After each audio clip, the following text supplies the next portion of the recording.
আজরাইল আলাইহিস সালাতু ওয়াস সালাম বলে, ও নবী সুলাইমান, আমি এমন এক আল্লাহর সৃষ্টি, আমি এমন এক আল্লাহর বান্দা যার সাথে আমার দেখা হয় সে আর দুনিয়াতে বেশি দিন থাকে না। আমি সহজে কারোর সাথে দেখা করি না, দেখা হলে আর দুনিয়াতে তারে আমি থাকতে দেই না। আজরাইল আলাইহিস সালাতু ওয়াস সালাম বলে, পয়গম্বর সুলাইমান, আমি হইলাম আল্লাহর পক্ষ থেকে মালাকুল মউত। সুলাইমান আলাইহিস সালাতু ওয়াস সালাম বুঝে ফেলল, হাই আজরাইল যখন আমার সামনে হাজির হয়ে গেছে, মনে হয় আর দুনিয়াতে আমার বেশি দিন থাকার সুযোগ নাই। এবার নবী সুলাইমান আজরাইল আলাইহিস সালাতু ওয়াস সালামকে বলে, ও আজরাইল, বাইল্লার কাজ, এই মসজিদে আকসা বাইতুল মুকাদ্দাসের কাজটা আমি সম্পাদন করতেছি, জিন্নাতদেরকে দিয়ে আমি কাজগুলো করাইতেছি। এক একটা জিন্নাতকে আমি পরামর্শ দিয়ে হুকুম করি, তারপরে তারা কাজ করে। এখন যদি আমার মরণ হয় তাইলে তো আমি এই কাজগুলো অসম্পূর্ণ থেকে যাবে, এই কাজগুলো আর হবে না। জানো জিন জাতি তো অনেক খারাপ জাতি, এগুলির ধরে ধরে কাজ করাইতে হয়, বাইরে কাজ করাইতে হয়। এখন যদি আমার মরণ হয়ে যায়, আল্লাহর ঘরের কামটা তো বাকি হয়ে যাবে। আমি তোমার কাছে একটু সময় চাই, আমি জীবিত থেকে এই বাইতুল মুকাদ্দাসের কাজটা সম্পাদন করতে চাই, আমার একটু সময় দাও। সুলাইমান আলাইহিস সালাতু ওয়াস সালাম तमाम পৃথিবীর বাদশা, পশু পাখির কথা বুঝে, জিন জাতির কথা বুঝে, মাছের কথা বুঝে, বাতাসের কথা বুঝে, সব কিছু দুনিয়ার সব জ্ঞান আল্লাহ তারে দিয়েছে। নবী সুলাইমান ডাক দিয়া কয়, এ মালাকুল মউত, আমারে তুমি একটু সময় দাও, আমারে একটু সময় দাও। আমি দুনিয়া থেকে আমি আল্লাহর ঘরের কাজটা সম্পাদন করতে চাই, পুরা করতে চাই। আমি যদি এক্ষুনি মরে যাই এই কাজটা বাকি থাকবে। আমার রাজত্ব যা আমি করেছে এগুলি নিয়ে কোনো আমি বড়াই করি না। আমি तमाम পৃথিবীর বাদশা হওয়ার পরও আমি এগুলো কোনো বড়াই করি না। অট্টালিকা বিল্ডিং করার পরে এগুলি আমার কোনো দলিল না। আল্লাহর ঘরের কাজটা আমি সম্পাদন করে যদি যেতে পারি, আল্লাহর কাছে যে আমি বলতে পারবো, দুনিয়াতে বাদশা হইয়া আল্লাহ তোমার কিবলা, তোমার মসজিদুল আকসা আমি নির্মাণ করে আসছি। আজরাইল, তুমি আমার সময় দাও। এই দেখো জিন জাতি নিয়ে আমি কাজ করাই, জিন জাতি খুব খারাপ জাতি, এগুলির পিটায় কাজ করাইতে হয়, এগুলির বাইরে কাজ করাইতে হয়, কাম ধরে ধরে কাজ করাইতে হয়। আমি যদি এখন আমার মৃত্যু হয়, কেউ কাজ করবে না, কেউ করবে না। দেখো সুলাইমান নবী বলে, দেখো আজরাইল, দেখো ওই জিন জাতিরা বিশাল বড় বড় সুন্দর সাদা সাদা পাথর এনে তারা এই বাইতুল মুকাদ্দাসের কাজ করতেছে। আমার একটু সময় দাও, আমার মরণ যেন পরে হয়। আজরাইল আলাইহিস সালাতু ওয়াস সালাম ডাক দিয়া কয়, না সুলাইমান, না, কাউকে দুনিয়াতে থাকার পারমিশন দেওয়া, একটা মুহূর্ত আমার পক্ষ থেকে দেওয়া, এটা আমার হাতে নাই, এটা হইল মাওলা পাকের হাতে, আমার তো সুযোগ নাই। এবার যখন বাদশা সুলাইমান বললেন, আমি আল্লাহ তোমার ঘরের কাজ করব, বাইতুল মুকাদ্দাসের কাজটা আমি শেষ করে তারপরে দুনিয়ার জমিন থেকে আমি বিদায় হতে চাই। এবার আল্লাহ পাক আজরাইল আলাইহিস সালাতু ওয়াস সালামের কাছে আবার জিবরাইলকে পাঠায়া নবী সুলাইমানকে ডাক দেয়া কো, সুলাইমান গো, দুনিয়ার জমিন থেকে তুমি নির্দিষ্ট সময়ে চলে যাইবা।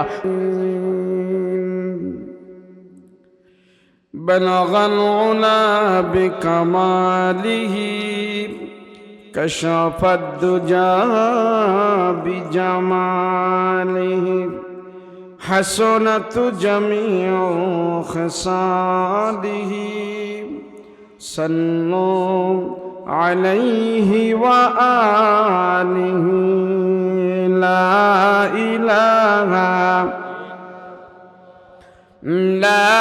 إله إلا الله لا إله ইল্লাল্লাহ লা ইলাহা লা ইলাহা ইল্লাল্লাহ লা ইলাহা সুবহানাল্লাহ আলহামদুলিল্লাহ লা ইলাহা লা ইলাহা ইল্লাল্লাহ লা ইলাহা ইল্লাল্লাহ লা ইলাহা লা ইলাহা ইল্লাল্লাহ মুহাম্মাদুর রাসূলুল্লাহ সাল্লাল্লাহু আলাইহি ওয়াসাল্লাম। 4 কামটখালী পশ্চিমপাড়া হুসাইনিয়া নুরানিয়া হাফিজিয়া মাদ্রাসা ও যুব সমাজের উদ্যোগে ওয়াজ ও দোয়ার মাহফিল, মোহতারাম শ্রদ্ধাভাজন সভাপতি মুআজ্জাজ মুকাররম উলামায়ে কেরাম, তুলাবায়ে আযম, সম্মুখ পানে উপবিষ্ট দিনদার মুত্তাকি পরহেজগার ভাইয়েরা, পর্দার অন্তরালে অবস্থানরত আমার শ্রদ্ধেয় মা বোনেরা, আল্লাহ পাকের দরবারে কালিমাত শুকর আদায় করছি, বলি আলহামদুলিল্লাহ। আল্লাহ আমাদেরকে দয়া করে, মায়া করে, আপন করে, রহমতি বরকতি নজর দি কোরআন ও হাদিসের আলোচনা শুনবো এবং বলবো, সেই সুবাদে আল্লাহ পাক আমাদেরকে এখানে একত্র করেছেন। এই একত্র হওয়াটা যেন আল্লাহর দরবারে কবুল হয়, সকলে বলুন আল্লাহুম্মা আমিন। আল্লাহ যারে ভালোবাসে, পছন্দ করে, মহব্বত করে, যার উপরে আল্লাহ পাকের রহমতের দৃষ্টি বারবার পড়ে, এই জমিনে তারে দিয়েই আল্লাহ পাক আল্লাহর কাজগুলো আদায় করে। আমাকে আপনাকে অল্প সময়ের জন্য হলেও আল্লাহ পাক ভালোবাসছেন। সেই জন্য এই গভীর রজনীতে আল্লাহ সুবহানাহু ওয়া তাআলা আমাকে আপনাকে একটি গুনাহমুক্ত মজলিসে বসার তৌফিক দান করেছেন। যতক্ষণ আমরা এখানে বসে থাকব, অতক্ষণ আমাদের কোনো গুনাহ হবে। ওয়াজ মাহফিলে আসলে, বসলে, ওয়াজ দিলে, বললে, শুনলে যে সর্বপ্রথম যে লাভটা হয়, সেটা হলো যতটুকুন সময় এখানে ব্যয় করা হয়, অতটুকুন সময় তার আমল নামায় কোনো গুনাহ হয় না। আপনারা এখানে বসে কেউ গুনার কাজ করবেন? কেউ গুনার কাজ করবেন? করবেন না। কেউ বিড়ি টিড়ি খাইব নি পিছনে? খাবে? তাহলে সর্বপ্রথম ওয়াজ মাহফিলে আসলে যেই লাভটা হয়, সব গুনাহ থেকে আমরা বঞ্চিত। এখন 1 ঘন্টা, 2 ঘন্টা, আধা ঘন্টা, যে যতটুকুন সময় আমরা এখানে ব্যয় করতেছি, আমার আপনার 50, 60, 70 বছরের হায়াত থেকে আজকের মাহফিলের 1 ঘন্টা, 2 ঘন্টা আল্লাহর দরবারে গুনাহ মুক্ত হয়ে পৌঁছে গিয়েছে। হাসরের ময়দান আল্লাহ হিসাব নিবেন। এ মাইকলা বইয়া ঘুমাই করে এটা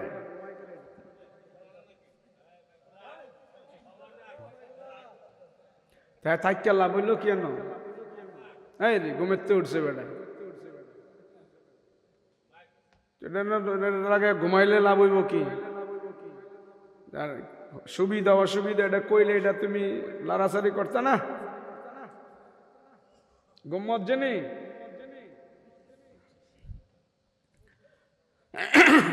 সাউন্ডটা একটু বাড়াই দাও, সুন্দর করে দাও, এডি দিয়া কমাই দাও। আমার আপনার 50, 60, 70 বছরের হায়াত থেকে আজকের মাহফিলের যতটুকুন সময় এখানে ব্যয় করলাম, অতটুকুন সময় আল্লাহর দরবারে গুনাহমুক্ত হয়ে পৌঁছে যাবে। হাসরের ময়দানে আল্লাহ জিজ্ঞেস করবি, তোমাকে 50-60 বছরের হায়াত দিয়েছিলাম, হিসাব দাও। হায়াত দিছে কে? সবাই কয় না, দিছে কে? তো যে দেয় সে হিসাব নেওয়ার অধিকার আছে না? না, ছেলে যদি বিদেশ থেকে টাকা ইনকাম করে বাবারে পাঠায়, বাবার কাছে পাঠায়, ছেলে বিদেশ থেকে বাড়িতে আসার পরে বাবার কাছেও হিসাব চায়, টাকা কি করছেন। যেই সন্তান জন্ম দিল বাবায়, কয়েকটা টাকা বিদেশ থেকে পাঠাইছে, সেই সন্তান বাবার কাছে হিসাব চায়। আরে এত বড় জিন্দেগি যে দিছে, সে হিসাব নেওয়ার অধিকার আছে না? নাই? হিসাব দে। এই মেম্বার সাহেব, এই চেয়ারম্যান সাহেব, এই মৌলভী সাহেব, তোমাকে যে হায়াত দিয়েছি হিসাব দাও। আমি আল্লাহ একমাত্র তোমাকে হায়াত দান করেছি, হিসাব দাও। আল্লাহর আদালতে একটা মানুষও সেদিন হিসাব দিতে পারবে।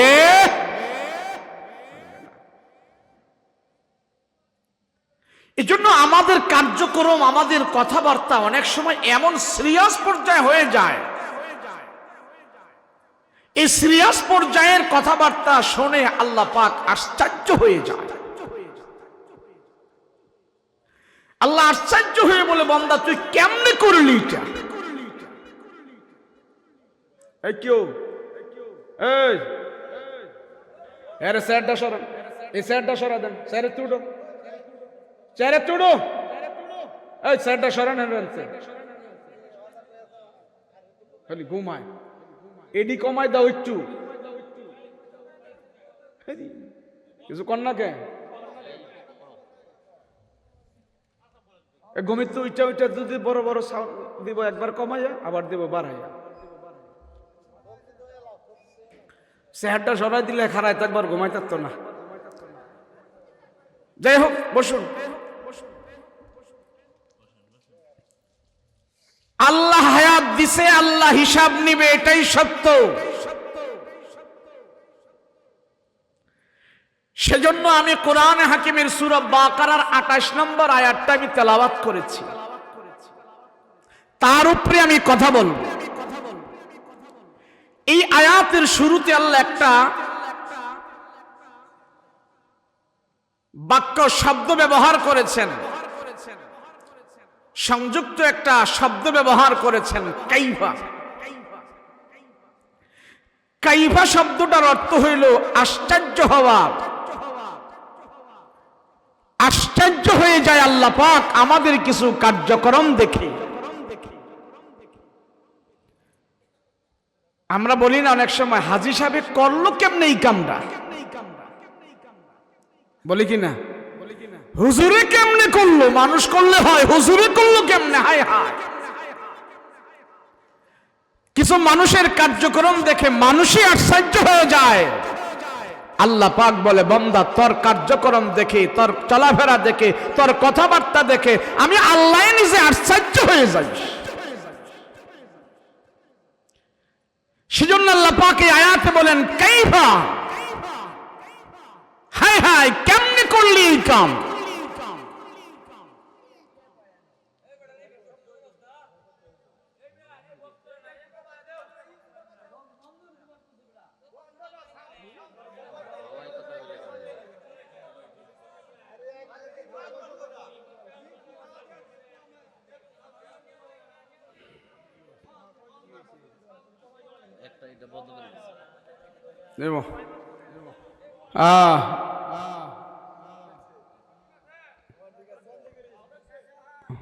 ঠিক আছে, ঠিক আছে, ওয়াজ আজকে কেমন হইব বুঝছি।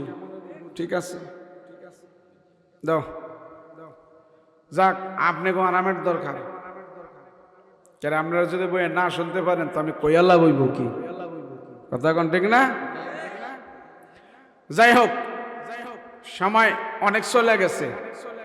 কইছিলাম যে আমারে 10টাতে দিয়া দিও, অহন দিছে 11:30। আধা ঘন্টা ওয়াজ গেছে গা, 1.5 ঘন্টা ওয়াজ গেছে গা। তো লম্বা কথা তো কমো না, কিছু অল্প কিছু কথা বলবো। সেজন্যই আয়াতটা আমি নিছি। এই আয়াতে আল্লাহ আমাদেরকে জানাইতে চায়, কাইফা বান্দা আমি আশ্চর্য হয়ে যাই তোদের কিছু কাজ দেখে।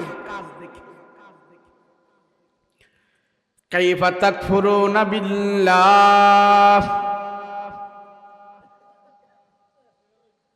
আল্লাহ কয় বান্দা আমি আশ্চর্য হয়ে যাই তোদের কিছু কাজ দেখে, আমি আল্লাহ আশ্চর্য হয়ে যাই। আল্লাহ পাক রব্বুল আলামিন বলে বান্দা তোমার কিছু কার্যক্রম দেখে আমি আশ্চর্য হয়ে যাই। কেমনে বান্দা তুই এটা করলি, কেমনে এমন করলি, কেমনে তুই ঘুমায় থাকস, আযান শোনার পরও তুই শুয়ে থাকস। কাইফা তাকফুরুনা বিল্লাহ,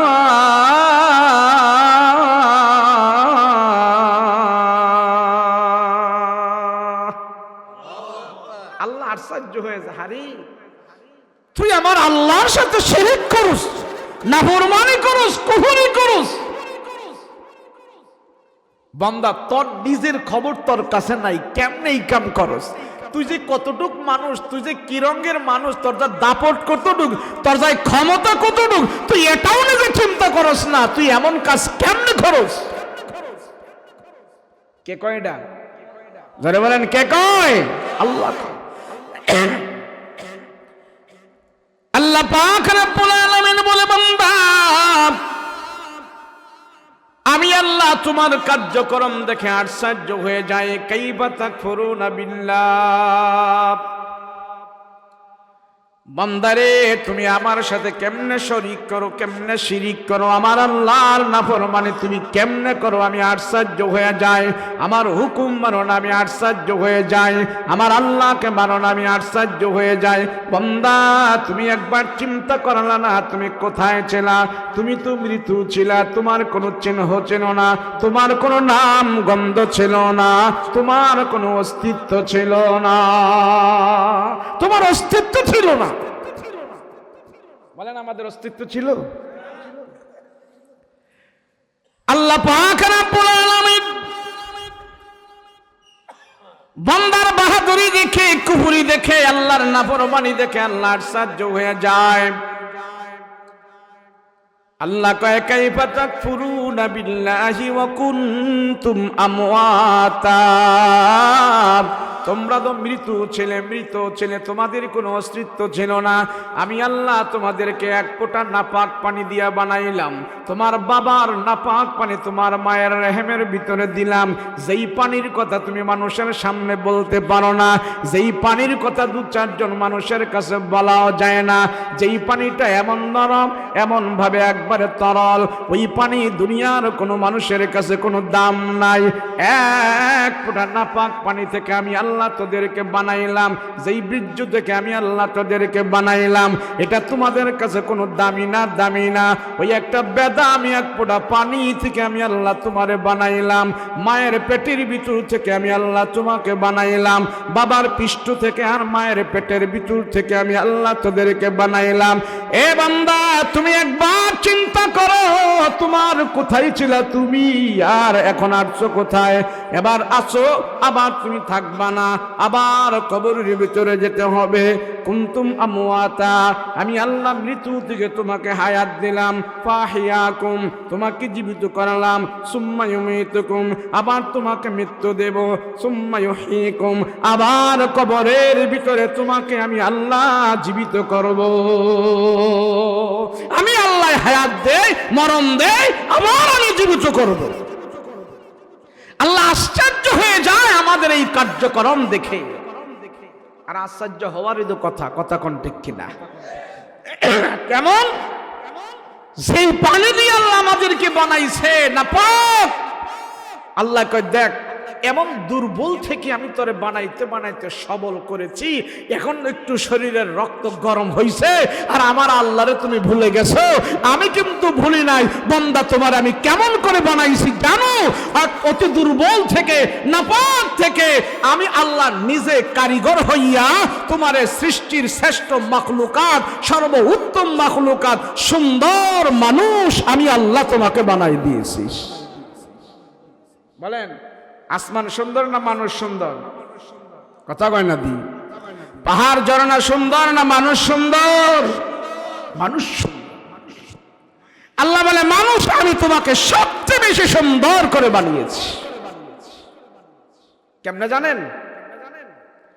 আমি আর আপনি মায়ের পেটের ভিতরে যতদিন ছিলাম, কেউ 9 মাস, কেউ 9.5, কেউ 10, কেউ আরো বেশি কম। মায়ের পেট ছাড়া দুনিয়াতে আমরা কেউ আসতে পারি নাই। প্রত্যেকই মায়ের পেটের ভিতরে আমরা ছিলাম। সেখানে আল্লাহ পাক প্রত্যেকটা মানুষকে বানানোর জন্য সেখানে 2 জন ফেরেশতা নিযুক্ত রেখেছেন। কয়জন জোরে কোন? সবাই বলেন কয়জন? আমারে আপনারে মায়ের পেটে বানাইছে কয় ফেরেশতায়? কথা কয় না, কয় ফেরেশতায়? এই 2 ফেরেশতারে আল্লাহ দায়িত্ব দিয়েছে, আমার বান্দার মায়ের পেটে পর্যায়ে ক্রমে ক্রমে তোমরা বানাইবা। আমার বান্দার সব কিছু তোমরা তদারকি করবা। তাদের কি জায়গায় জায়গায় রক্ত মাংস হাড্ডি চর্বিগুলো সেট করবা। এ ফেরেশতারা, তোমাদেরকে আমি আল্লাহ দায়িত্ব দিলাম। এই 2 ফেরেশতা মায়ের পেটের ভিতরে আমি আপনি যখন রক্ত জমাট বাঁধা শুরু করলাম, মানুষে রূপান্তরিত হবে। এই 2 ফেরেশতা আল্লাহকে ডাক দিয়া কয়, আল্লাহ তোমার বান্দাকে আমরা কেমনে বানাইতাম? আঙ্গুল কি 22টা হবে না 20টা হবে? চোখগুলো কি টেরা হবে না সোজা হবে? কতটুক লম্বা হবে, কতটুক বেটে হবে? আল্লাহ তোমার বান্দাকে আমরা কেমনে বানাইতাম? আল্লাহ আমাদেরকে বলে দেন। আহকামুল হাকিমিন আল্লাহ ডাক দিয়ে কো, ফেরেশতারা আমার বান্দাকে কেমনে বানাইবা এটা আমার কাছে জিজ্ঞেস করার দরকার নাই। ওই যে লৌহে মাহফুজের বোর্ড আছে, সেখানে তাকায়া দেখো। লৌহে মাহফুজের বোর্ড এমন একটা বোর্ড, লৌহে মাহফুজ এমন একটা জিনিস, ওখানে আল্লাহ পাক তামাম পৃথিবীর সেখানে নিযুক্ত করে রেখেছেন। পবিত্র কোরআনে কারীমও সেখানের মধ্যে আল্লাহ লিপিবদ্ধ করে রেখে দিয়েছে। আমি আপনি সব মানুষ সেখানে ছিলাম। আল্লাহ ফেরেশতাদেরকে ডাক দিয়া কয়, ও ফেরেশতারা আমার বান্দারে কেমনে বানাইবে এটা আমার কাছে জিজ্ঞেস করার দরকার নাই। ওই যে লৌহে মাহফুজের বোর্ডের ভিতরে তাকায়া দেখো, আমার বান্দার সেখানে আমি আল্লাহ তার নকশা করে রেখে দিয়েছি। ওখান থেকে দেখে দেখে ফেরেশতারা আমার আপনার মায়ের পেটের ভিতরে আমাদের পা বানায়, আমাদের হাঁটু বানায়, পর্যায়ক্রমে ক্রমে মাজা বানায়, গার বানায়, কাঁধ বানায়, পেট বানায়, পিঠ বানায়। ওই লৌহে মাহফুজ থেকে দেখে দেখে মায়ের পেটের ভিতরে ফেরেশতারা আমাকে আপনাকে বানাইতে থাকে। 360টা জোড়া আমাদের শরীরের ভিতরে আসে, এইভাবে সুন্দর করে আমাদেরকে বানাইতে থাকে। মায়ের পেটের ভিতরে ফেরেশতারা বানাইতে বানাইতে আমাকে আপনাকে এই পর্যন্ত বানায়। এবার ফেরেশতারা আমার আপনার চেহারাটা বানানোর জন্য হাত দেয়। আল্লাহ ডাক দেয়া কয়, ফেরেশতারা রাগ, আমার বান্দার চেহারাটা তোরা বানাইস না, আমার বান্দার কপালটা তোরা বানাইস না। ফেরেশতারা ডাক দেয়া কয়, আল্লাহ আপনার বান্দার সব আমরা বানাইলাম, বান্দার চেহারাটা যদি না বানাই বান্দার পরিচয় কেমনে হইবে? আল্লাহ আমরা চেহারাটাও বানাইয়া দেই। আল্লাহ সাম আমরা বানাইলাম, বান্দার চেহারাও বানাইতে চাই, কেননা চেহারা ছাড়া তো মানুষের পরিচয় পাওয়া যায় না। আল্লাহ ডাক দেয়া কয়, ফেরেশতারা বান্দার চেহারা বানানো হবে, কিন্তু তোমাদেরকে দিয়া বানাবো না, তোমাদেরকে দিয়া বানাবো না। দুনিয়ার কোন ডাক্তার কবিরাজ দিয়া বানাবো না, ইঞ্জিনিয়ার দিয়া বানাবো না। আল্লাহ কে গো বানাইবে? আল্লাহ কে বানাইবে? বান্দার চেহারাটা কে বানাইবে? আল্লাহ ডাক দিয়া কয়, আমার মায়ার দয়ার বান্দার চেহারাটা আমি আল্লাহ তাআলা আমার নিজের কুদরতি হাত দিয়া বানাই দিতে চাই। মানুষ বাহাদুরি করো, নিজের বানানো, নিজের কেমনে তৈরি করছো, তোমার কেমনে আল্লাহ তৈরি করছে সেই খবরটাই তোমার কাছে নাই। আল্লাহ পাক রব্বুল আলামিন বলেন, ফেরেশতারা আমার বান্দাকে আমি আল্লাহ সবচেয়ে বেশি ভালোবাসি, সেই জন্য আমার বান্দার সম্মানিত কপাল এবং সম্মানিত চেহারাটা আমার আল্লাহর নিজের হাত দিয়ে আমি বানাই দিতে চাই। আল্লাহ আমার আপনার সেই সম্মানিত কপাল এবং চেহারাটা আল্লাহ নিজের কুদরতি হাত দিয়া বানাই দিয়েছে। আর আল্লাহ পাক ডাক দিয়া কয়, ফেরেশতারা শোনো, আমার বান্দা যখন দুনিয়ার জমিনে যাইবে, আমার বান্দার এই সম্মানিত কপাল আমার আল্লাহর কুদরতি কদমে লাগায় যখন সাজদা দিয়া পড়ে থাকবে, আমি আল্লাহ তাআলা একটা সাজদার দাম তামাম পৃথিবীর চাইতে আরো বেশি দাম আমার কাছে হয়ে যাবে। মানুষ, তুমি তো চিন্তা করো না, তোমার যে আল্লাহ কত সুন্দর করে বানিয়েছে। মানুষ যখন আল্লাহ থেকে গাফেল হয়ে যায়, আখিরাত থেকে গাফেল হয়ে যায়, জান্নাত থেকে গাফেল হয়ে যায়, পরকালের স্মরণ থেকে গাফেল হয়ে যায়, তখন এই মানুষটা আস্তে আস্তে সে নিমক হারাম হয়ে যায়। এই টান চোখের একটু সরাও, চাটা খাই না, আমি ওয়াজ দাও, হুদাহুদি বেজাল টাজাল করো না, চুপচাপ বউ, কতক্ষণ কথা কইয়া যায়। আল্লাহ পাক বলেন, যখন এই মানুষটা দুনিয়াতে গাফিল হয়ে যায়, কোরআন হাদিস বুঝে না, আল্লাহ রসুল বুঝে না, নামাজ রোজা করে না, আখিরাত সম্পর্কে সে উদাসীন হয়ে যায়, তখন তার নিজের অস্তিত্বই সে নিজে মনে থাকে না। সে তার যে কতটুক দাম, সেই যে কতটুক দামি, তার যে কতটুক সম্মান, আমার আল্লাহর যে কত পাওয়ার, আমি আল্লাহ তারে কি দিয়েছি, সেই বিষয়ে সে উদাসীন, বেখবর। আমার আল্লাহকেও শেষ পর্যন্ত সে চিনে না। তখন এমন আছে না নাই?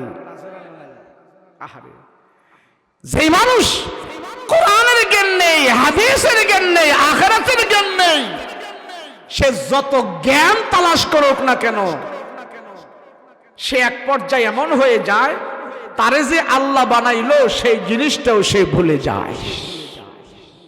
বলে না, এখন অনেক শিক্ষিত আছে, অনেক শিক্ষিত আছে, বাংলাদেশের পড়াশোনা শেষ করে দেশের বাহিরেও পড়াশোনা করেছে, এমন বিশাল বড় বড় শিক্ষিত আছে। ওই শিক্ষিত নামের অশিক্ষিত লোকগুলো মাঝে মাঝে তাদের কথা শুনলে শয়তানও লজ্জা পায়। আছে না নাই?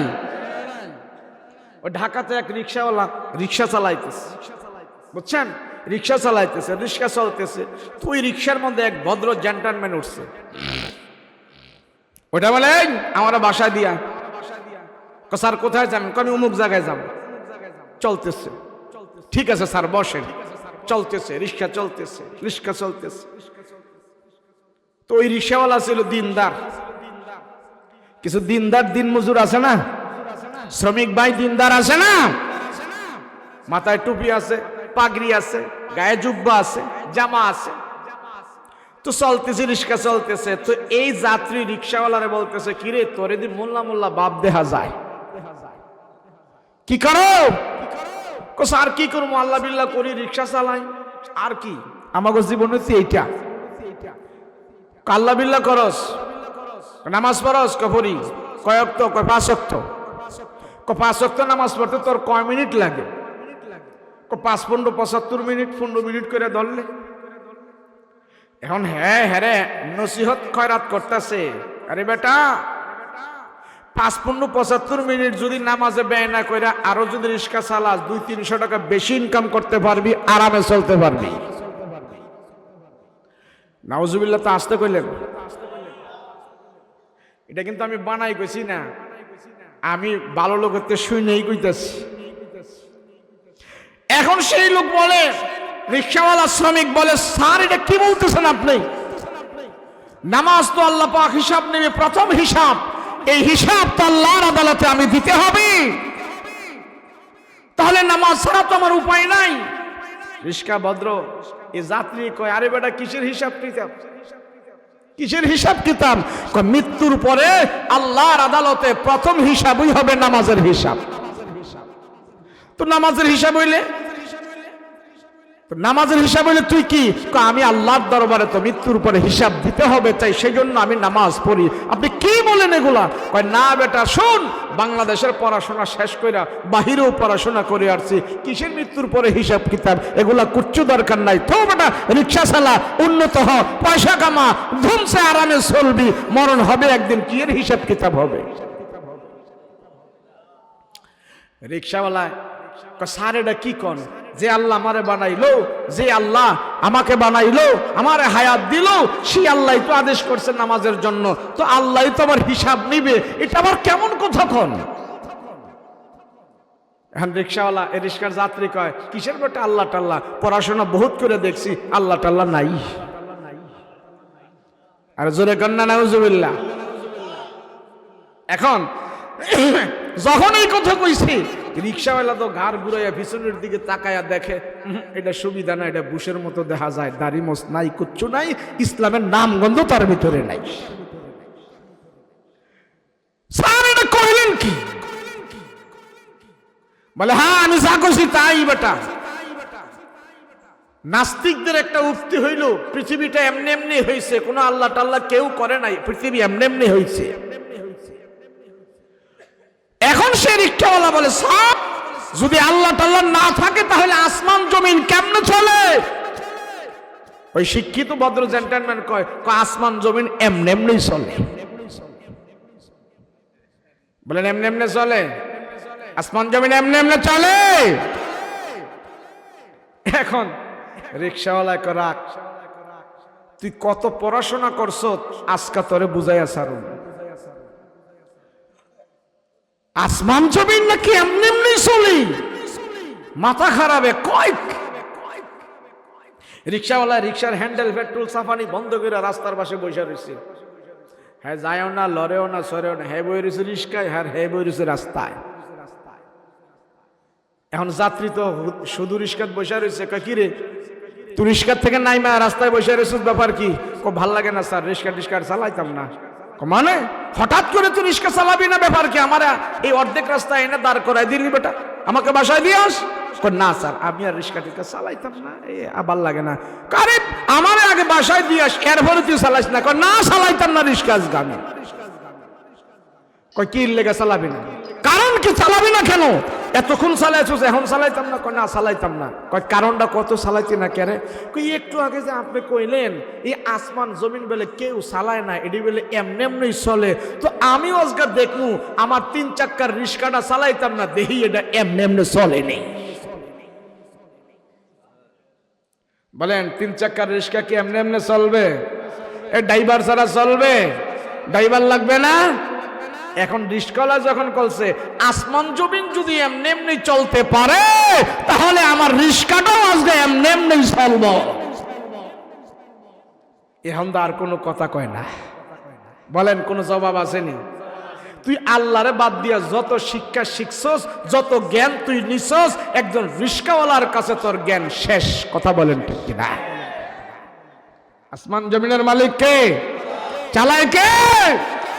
যে মানুষ আখিরাত ভুলে যায়, কোরআন ভুলে যায়, হাদিস থেকে দূরে থাকে, রাসূলের আদর্শ থেকে দূরে থাকে, গোমরাহি দিলের ভিতরে প্রবেশ করতে করতে তার বানানোওয়ালা যেন আল্লাহ, এটাও সে এক সময় ভুলে যায়। কথা কোন ঠিক কিনা? আসমান বানাইছে কে? জমিন বানাইলো কে? আমারে বানাইলো কে? সব যদি আল্লাহ বানায় থাকে, এখন আমরা ওয়াজ করেও বুঝান লাগে যে আল্লাহ কেমন আছে, আল্লাহ কই আছে, আল্লাহ কি করে। বলেন এই রাতের অন্ধকার দিল কে? রাত দিল কি? কিন্তু আমরা যখন এগুলো নিয়ে বিবেচনা করব, গবেষণা করব, আল্লাহর কুদরত নিয়ে ভাববো। এক সাহাবী আমার রাসূলকে জিজ্ঞেস করলেন, ইয়া রাসূলুল্লাহ, মানি আল্লাহ সত্য, সব সত্য, সব কিছু আছে, আল্লাহকে আমরা সহজে কেমনে বুঝবো যে আল্লাহ যেন আমাদের অতি নিকটে, সবকিছু যেন আল্লাহ আমাদের করতেছে, সহজে বুঝার উপায়টা কি? তো রাসূল বলেন, সহজে বুঝার উপায়টা হইল আল্লাহর সৃষ্টির দিকে তুমি 10 মিনিট গবেষণা করবা, দেখবা আল্লাহ পাক তোমার সামনে হাজির হয়ে যাবে। 10 মিনিট গবেষণা করো। ওই যে এক কবি সুন্দর গবেষণা তার প্রকাশ করছে কবিতার আকারে। কায়াচ্ছা মানুষ বল দেখে রাত্র কেন কালো, চাঁদ সূরজ কোথা হতে পেল এত আলো, পশু পাখি কয় না কথা, মানুষ কেন কয়? বলো বলো বলো মানুষ এসব কেমন করে হয়? ফুলগুলি সব নানান রঙে কেমন করে হয়? পাতাগুলো সবুজ বটে ফুলের মতো নয়। দুধ কেন হয় সাদা, মরিচ কেন ঝাল? আমগুলি পাকলে আবার কেমনে তা হয় লাল? আমরা মানুষ বাস করি পাই এই দুনিয়ার রঙে, হাতের রেখায় আর চেহারা মিলে না কারো সঙ্গে, আর মিলে না কথার ধরন আঙ্গুলের টিপ। আল্লাহ আছে একজনে বার প্রমাণ হলো ঠিক। মানুষ তুই আল্লাহর চিনিস না বেটা? এই যে আমাদের হাতের এই যে ফিঙ্গারের যে ছাপ, এটা একজনের সাথে আরেকজনেরটা মিলেনি। আমাদের কুমিল্লার মানুষের সাথে আর কিশোরগঞ্জের মানুষের সাথে মিল আছে? এই নান্দাইলের মানুষের সাথে মিল আছে? আর কুমিল্লার নান্দাইল তো দূরের কথা, বাপেরটার সাথে তো ফুলারটারই মিল নাই। কথা কোন ঠিক কিনা? আল্লাহ প্রত্যেকটা মানুষের এই ফিঙ্গারের ছাপ আমি একটা শিল বানায় দিয়েছি। দুনিয়াতে এই করো সেই করো এত কিছু আবিষ্কার করেছো, একজনের হাতের ফিঙ্গারের ছাপ আরেকজনের নকল করার ক্ষমতা আমি আল্লাহ দেই নাই। কথা বলো ঠিক কিনা? তার নাম হয়েছে কি? তার নাম কি? সেই আল্লাহকে চেনো। আল্লাহ বলে ও কুনতুম আমওয়াতা, বান্দারা তোরা মৃত ছিলি, সেখান থেকে আমি আল্লাহ তোদেরকে হায়াত দিয়েছি। তোরা ভুলে যাস না আমাকে, আমি আল্লাহ আবার তোদেরকে মউত দান করব। ও কুনতুম আমওয়াতা, মউত দিয়ে কবর নিব, সেখানে আবার জীবিত করব। ফাআহইয়াকুম সুম্মা ইউমীতুকুম, আবার আমি আল্লাহ কবরে তোমাদেরকে জীবিত করব। ফাআহইয়াকুম সুম্মা ইউমীতুকুম সুম্মা ইলাইহি তুরজাউন, তোমরা আবার ঘুরিয়া ফিরিয়া আমার কাছেই আসবা। এই যে বৃষ্টি হয় না, বৃষ্টি হয়, বৃষ্টি হয়নি? এই যে আকাশ থেকে বৃষ্টি পড়ে, বৃষ্টির পানিগুলো খালে পড়ে, নদীতে পড়ে, নালায় পড়ে, পুকুরে পড়ে, এখানে সেখানে পড়ে না? সবগুলো পানি আবার এগুলো সাগরে যায়, সাগরে এগুলো বাষ্প হইয়া আবার আকাশে উড়ে, আকাশ থেকে আবার জমিনে পড়ে। এই যে ঘুরিয়ে ফিরিয়ে পড়তেছে উঠতেছে, আল্লাহ কয় বিজ্ঞান এটা নিয়ে গবেষণা করছে, এর জন্য বৃষ্টির পানি কই যায় না যায় এটা সে আবিষ্কার করছে। আমি আল্লাহ এইভাবে করি, কিন্তু মানুষও তো এইভাবে আসতেছে যাইতেছে, মানুষ কেন গবেষণা করে না? আল্লাহ যেন তার হায়াত দেয়। তখন ঠিক কিনা? সেজন্য তুমি হায়াত পেয়েছো, হায়াত যার আছে অবশ্যই তার মৃত্যু আছে। কথা বলেন ঠিক কিনা? যদি মৃত্যু না থাকতো তাহলে সর্বপ্রথম এই পৃথিবীতে আমার নবীকে আল্লাহ পাক মৃত্যু দান করে কবরে নিতেন না। আমার আল্লাহ আমার রসুলকে চিরজীবী করে হায়াত দিয়ে আল্লাহ পাক দুনিয়াতে বেঁচে রাখতেন। বলেন মৃত্যু থাকলে হায়াত থাকলে মৃত্যু হবে। কথা বলেন ঠিক কিনা? দুনিয়াতে আস্তিক নাস্তিক বেঈমান খ্রিস্টান ইহুদি মুশরিক নাসারা মুসলমান যত জাত আছে সম্পূর্ণ সব জাতে একটি মাসআলায় একমত, তার মরণ একদিন হবেই হবে। কথা বলেন ঠিক কিনা? এই নিয়ে বিতর্ক, সেই নিয়ে বিতর্ক, এই নিয়ে টকশো, এই নিয়ে কথা, কিন্তু মৃত্যু নিয়ে কোনো বিতর্ক আছে? কথা বলেন আছে? মৃত্যু এমন এক জিনিস, আমার আল্লাহ পয়গম্বরকেও মৃত্যু দান করেছেন। ইন্নাকা মাইতু ওয়া ইন্নাহুম মাইতুন, রাসূল গো আপনিও একদিন মৃত্যুবরণ করতে হবে। কখন হবে এটা কেন জানেন? আল্লাহ বলে আমার হাতে রেখে দিয়েছি। মরণ কখন হবে আমিও জানি না, মরণ কখন হবে আপনিও জানেন না। এমনকি নবী সুলাইমান আলাইহিস সালাতু ওয়াস সালাম, সে দুনিয়ার সবচেয়ে বড় বাদশা ছিলেন, সেও জানে নাই কখন তার মৃত্যু হবে।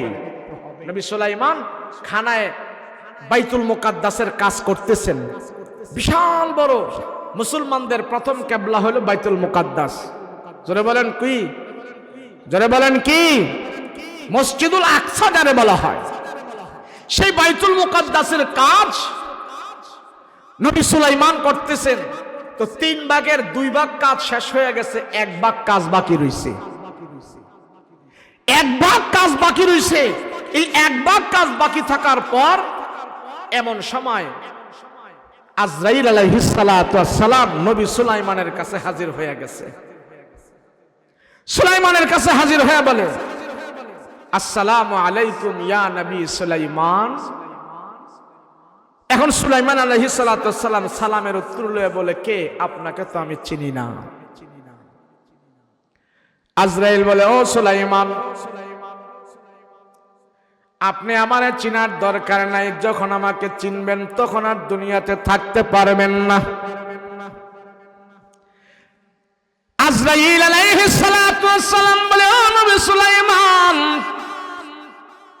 আমি এমন এক আল্লাহর সৃষ্টি, আমি এমন এক আল্লাহর বান্দা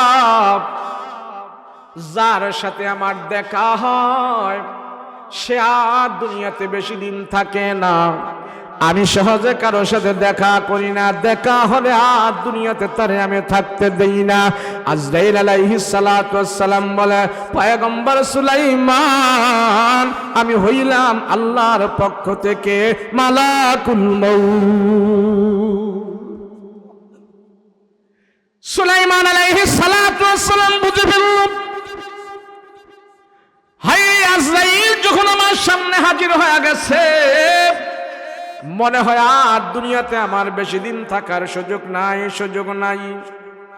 এবার নবী সুলাইমান আজরাইল আলাইহিস সালাতু ওয়াস সালামকে বলে, ও আজরাইল, বাইল্লার কাজ, এই মসজিদে আকসা বাইতুল মুকাদ্দাসের কাজটা আমি সম্পাদন করতেছি, জিন্নাতদেরকে দিয়ে আমি কাজগুলো করাইতেছি।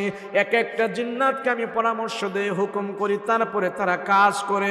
এখন যদি আমার মরণ হয় তাইলে তো আমি এই কাজগুলো অসম্পূর্ণ থেকে যাবে, এই কাজগুলো আর হবে না। জানো জিন জাতি তো অনেক খারাপ জাতি, এগুলির ধরে ধরে কাজ করাইতে হয়, বাইরে কাজ করাইতে হয়। এখন যদি আমার মরণ হয়ে যায়, আল্লাহর ঘরের কামটা তো বাকি হয়ে যাবে। আমি তোমার কাছে একটু সময় চাই, আমি জীবিত থেকে এই বাইতুল মুকাদ্দাসের কাজটা সম্পাদন করতে চাই, আমার একটু সময় দাও। সুলাইমান আলাইহিস সালাতু ওয়াস সালাম तमाम পৃথিবীর বাদশা, পশু পাখির কথা বুঝে, জিন জাতির কথা বুঝে, মাছের কথা বুঝে, বাতাসের কথা বুঝে, সব কিছু দুনিয়ার সব জ্ঞান আল্লাহ তারে দিয়েছে।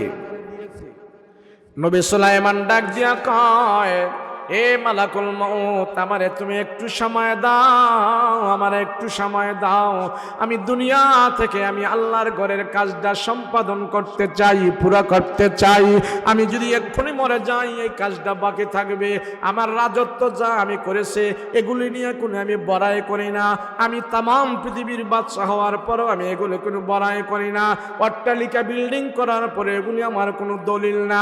আল্লাহর ঘরের কাজটা আমি সম্পাদন করে যদি যেতে পারি, আল্লাহর কাছে যে আমি বলতে পারবো, দুনিয়াতে বাদশা হইয়া আল্লাহ তোমার কিবলা, তোমার মসজিদুল আকসা আমি নির্মাণ করে আসছি। আজরাইল, তুমি আমার সময় দাও। এই দেখো জিন জাতি নিয়ে আমি কাজ করাই, জিন জাতি খুব খারাপ জাতি, এগুলির পিটায় কাজ করাইতে হয়, এগুলির বাইরে কাজ করাইতে হয়, কাম ধরে ধরে কাজ করাইতে হয়। আমি যদি এখন আমার মৃত্যু হয়, কেউ কাজ করবে না, কেউ করবে না। দেখো সুলাইমান নবী বলে, দেখো আজরাইল, দেখো ওই জিন জাতিরা বিশাল বড় বড় সুন্দর সাদা সাদা পাথর এনে তারা এই বাইতুল মুকাদ্দাসের কাজ করতেছে। আমার একটু সময় দাও, আমার মরণ যেন পরে হয়। আজরাইল আলাইহিস সালাতু ওয়াস সালাম ডাক দিয়া কয়, না সুলাইমান, না, কাউকে দুনিয়াতে থাকার পারমিশন দেওয়া, একটা মুহূর্ত আমার পক্ষ থেকে দেওয়া, এটা আমার হাতে নাই, এটা হইল মাওলা পাকের হাতে, আমার তো সুযোগ নাই।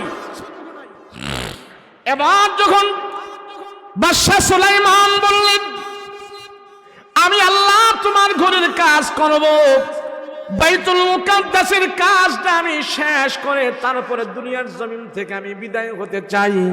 এবার আল্লাহ পাক আজরাইল আলাইহিস সালাতু ওয়াস সালামের কাছে আবার জিবরাইলকে পাঠায়া নবী সুলাইমানকে ডাক দেয়া কয়, সুলাইমান গো, দুনিয়ার জমিন থেকে তুমি নির্দিষ্ট সময়ে চলে যাইবা, তবে আমি আল্লাহ তোমার জন্য একটা কাজ করতে পারি।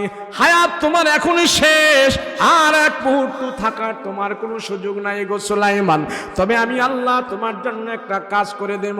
আজরাইল আলাইহিস সালাতু ওয়াস সালাম আর জিবরাইল আলাইহিস সালাতু ওয়াস সালাম তোমার পাশে এখন দাঁড়াইবে। মৃত্যু এবং রুহু তোমার এখন বের করা হবে। জিন জাতি যেহেতু তোমাকে ভয় করে, আমার খানা আমার বাইতুল্লাহর কাজটা সম্পাদন করার জন্য তুমি মরবা ঠিক, কিন্তু তোমার মরা লাশটা ওই জিন জাতিরা বুঝবে না যে তুমি মারা গেছো। তোমাকে আমি আল্লাহ জীবিত করে রাখবো। তুমি যে লাঠি ভর করে করে চলো, যেই লাঠি তোমার হাতের মধ্যে আছে, ওই লাঠির আর পিছনে দিয়া ওই লাঠির মধ্যে তোমার লাশটা আমি লাগাইয়া রাখবো। আর জিন জাতি সবাই বুঝতে থাকবে তুমি এখনো মরো নাই। কাজ না হওয়া পর্যন্ত, আমার ঘরের কাজ শেষ না হওয়া পর্যন্ত জিন জাতিরা তোমার ভয়ে ভয়ে তারা কাজ করবে। যখনই কাজ করা শেষ হয়ে যাবে তখনই তোমার দেহ মাটিতে পড়ে যাবে। আমি আল্লাহ এতটুকু তোমার করে দিতে পারে, কিন্তু নির্দিষ্ট যে সময়, এই সময়ের ভেতরেই তুমি আমার কাছে চলে আসতে হবে। নবী সুলাইমান বলে, আয় আল্লাহ ঠিক আছে, আমি তো চাই আগে আগে আপনার সাথে সাক্ষাৎ করার জন্য। দুনিয়াতে থাকার আমার দরকার নাই, দুনিয়াতে থাকার আমার সরকার নাই, দুনিয়াতে থাকার আমার এত স্বাদ নাই। আমি কখন আপনার সাথে দেখা করব, আমি কখন আপনার সাক্ষাৎ করব, সেই জন্য আমি পাগল পারা। আল্লাহর দিদার আমার কখন লাভ হবে, সেই জন্য আমার মন সব সময় চায়। তবে ও আল্লাহ, আপনার ঘরের কাজটা সম্পাদন করার জন্য তো আমি আপনার কাছে একটু অনুমতি চাই। আল্লাহ কয়, না সুলাইমান না, নির্দিষ্ট সময়ে তুমি আমার কাছে চলে আসতে হবে।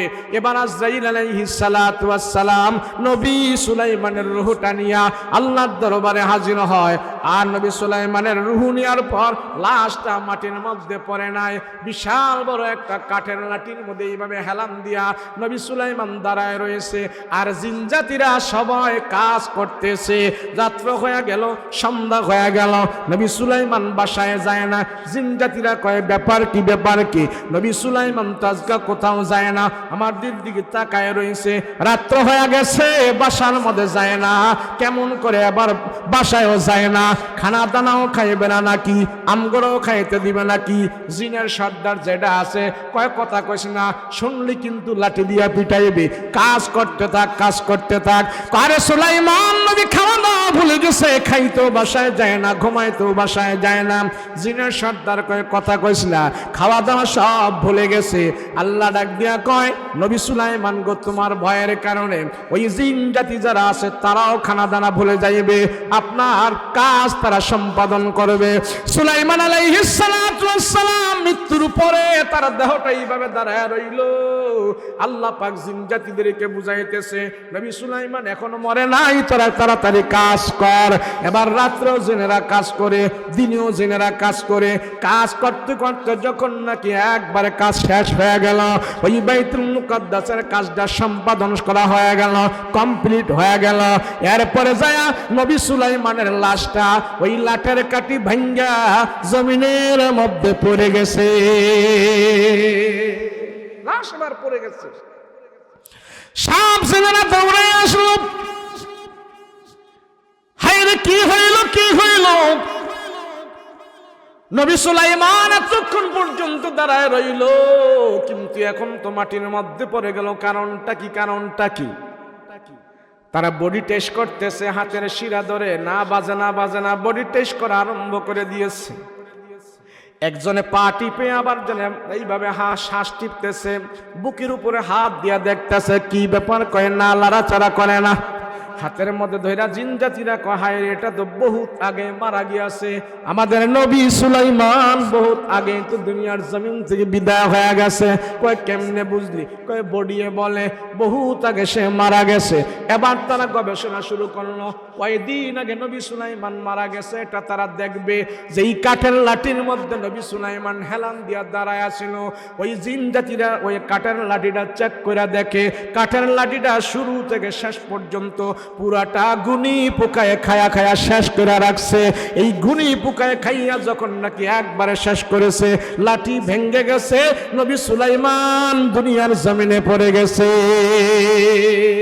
এবার তারা মাপা শুরু করলো লাডের কাঠিটা, এই কাঠিটা তারা মাপা শুরু করলো, বাঁশের কাঠি আর মাপা শুরু করলো। একটা জীবিত উই পোকা কাঠের মধ্যে লাগায়া দিছে, কাঠটা খাওয়া শুরু করলো। সন্ধ্যা থেকে একদম রাত্র পর্যন্ত, সকাল থেকে সন্ধ্যা পর্যন্ত কাঠের লাঠিটা সারাদিন খাইলো। খাওয়ার পর তারা এই মাপ করলো, আন্দাজ করলো পুরাটা লাঠি কয়দিন লাগছে খাইতে। আর নবী সুলাইমান কত আগে মারা গেছে, জিন জাতিরা হিসাব করে দেখে এই পরিমাণ ঘুনি পোকায় যদি লাঠিটা খায় তাইলে নবী সুলাইমান 1000 বছর আগে মারা গেছে। আল্লাহ পাক ডাক দিয়ে বলে, সুলাইমান এক মুহূর্ত তুমি থাকতে পারবা না, দুনিয়ার বাদশাহী আমি তোমাকে দিয়েছি কিন্তু মৃত্যু তোমাকে আমি দিয়েছি, দুনিয়ার জমিনে থাকার কোনো সুযোগ নাই, পারমিশন নাই। বন্ধুরা আমার শোনো, দুনিয়ার জমিনে তুমিও থাকবা না, আমিও থাকবা না। আল্লাহ পাক আমার নবী রহমাতুল লিল আলামিনকে জানাই দিয়েছেন, পয়গম্বর দুনিয়ার জমিনে যদি আপনি থাকতে চান আমি আল্লাহ আপনার হায়াতটাকে লম্বা করে দিব। রসুলগো দুনিয়াতে যদি আপনি থাকতে চান আপনার শান শৌকত আমি বাড়ায়া দেব। রসুলগো আপনি যদি দুনিয়াতে থাকতে চান আমি আল্লাহ আপনার হায়াত আরো লম্বা করে দিব, আমি আল্লাহ আপনার হায়াত বাড়ায়া দেব। আল্লাহর নবী ডাক দেয়া কয়, না না না, আমার নির্দিষ্ট সময় আমি আল্লাহর সাথে দেখা করব। রসুল জমিনে থাকতে পারে নাই, আল্লাহ কয় বান্দা আমি আল্লাহ তোর হায়াত দেব, আবার আমার কাছে ফিরাই নিয়ে আসবো, এটা ভুলে যাস না। শুধু মৃত্যু ছাড়া কেউ পৃথিবীতে থাকতে পারতো, এক নম্বরে থাকতেন আমার নবী। মৃত্যু ছাড়া যদি দুনিয়ার জমিনে কেউ বেঁচে থাকতো, পারমিশন যদি আল্লাহর কাছে পাইতো, সেটা পাইতেন আমার আপনার নবী মুহাম্মদুর রাসূলুল্লাহ সাল্লাল্লাহু আলাইহি ওয়াসাল্লাম। আমার নবীজির মাথা মুবারকের চুল কয়টা পেকে গেছে, দাড়ি মুবারক কয়টা পেকে গেছে। পেকে যাওয়ার পর সব সাহাবায়ে কেরামদেরকে নবীজি ডাক দিয়া কয়, ও সাহাবীরা রে, তোমাদের মাঝে একজন বিশ্বস্ত বন্ধু আছে, তোমরা যারে বেশি ভালোবাসো তোমাদেরকেও সে এমন ভালোবাসে, কিন্তু সেই বন্ধু আর তোমাদের কাছে বেশি দিন থাকবে না। সেই বন্ধুর আল্লাহ পাক সালাম দিয়া জানাই দিছে, তোমাদের সেই বন্ধুকে দুনিয়াতে আল্লাহ থাকার পারমিশন দিয়েছে, তোমাদের সেই বন্ধু দুনিয়াতে থাকাটা পারমিশন নেয় নাই। আল্লাহর নবী ডাক দিয়া বলে, সাহাবীরা তোমাদের একজন প্রিয় বন্ধুকে আল্লাহ পাক সালাম জানাইছে, সালাম জানায়া বলছে দুনিয়াতে যদি সে থাকতে চায় তারে থাকার পারমিশন দিবে। তোমাদের সে বন্ধু দুনিয়াতে থাকতে চায় না, দুনিয়ার জমিন থেকে বিদায় হয়ে আল্লাহর কাছে চলে যাইতে চেয়েছে। এখন সব সাহাবীরা গবেষণা আরম্ভ করলো, আরে আমাদের এমন বন্ধু কে রে, আল্লাহ সালাম জানায়া তারা দুনিয়াতে থাকতে বলেছে, সে থাকতে চায় নাই, আল্লাহর কাছে চলে যাইতে চায়। আমাদের এমন বন্ধু কে হতে পারে? কে সে বন্ধু? আল্লাহ দুনিয়া থাকতে কইছে, এরপরে সে থাকতে চায় না, চলে যাইতে চাইতেছে, বন্ধুটা কে? সব সাহাবী মনে করলেন আবু বকর হতে পারে, কেননা আবু বকরের দাম সব উম্মতের চাইতে বেশি। আবু বকরকে মনে হয় আল্লাহ সালাম দিয়া জানাই দিয়েছেন, আবু বকর তুমি দুনিয়াতে থাকতে চাইলে আমি আল্লাহ তোমার হায়াত বাড়ায়া দেব। আবার বলে না না, এটা আলীকে হইতে পারে, আলীর অনেক এলেম বেশি, আল্লাহ পাক তারে দুনিয়াতে থাকার সুযোগ দিবে। আবার সবাই ধারণা করে না না, মনে হয় ওমরকে আল্লাহ পাক দুনিয়াতে থাকার পারমিশন দিছে, কেননা নবীর পরে যদি কেউ নবী হইতো তাইলে ওমর নাকি নবী হইতো।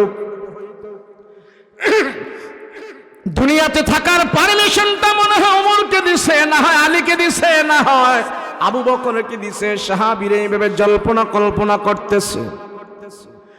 এক সাহাবী যায় হযরত আলী রাদিয়াল্লাহু আনহুকে ডাক দিয়া কয়, আলী আল্লাহ কি দুনিয়াতে তোমাকে থাকার পারমিশন দিয়েছে কিনা?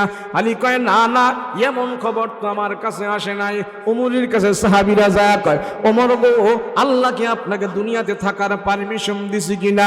ওমর কয়, না না, এমন খবর তো আমার কাছে আসে নাই।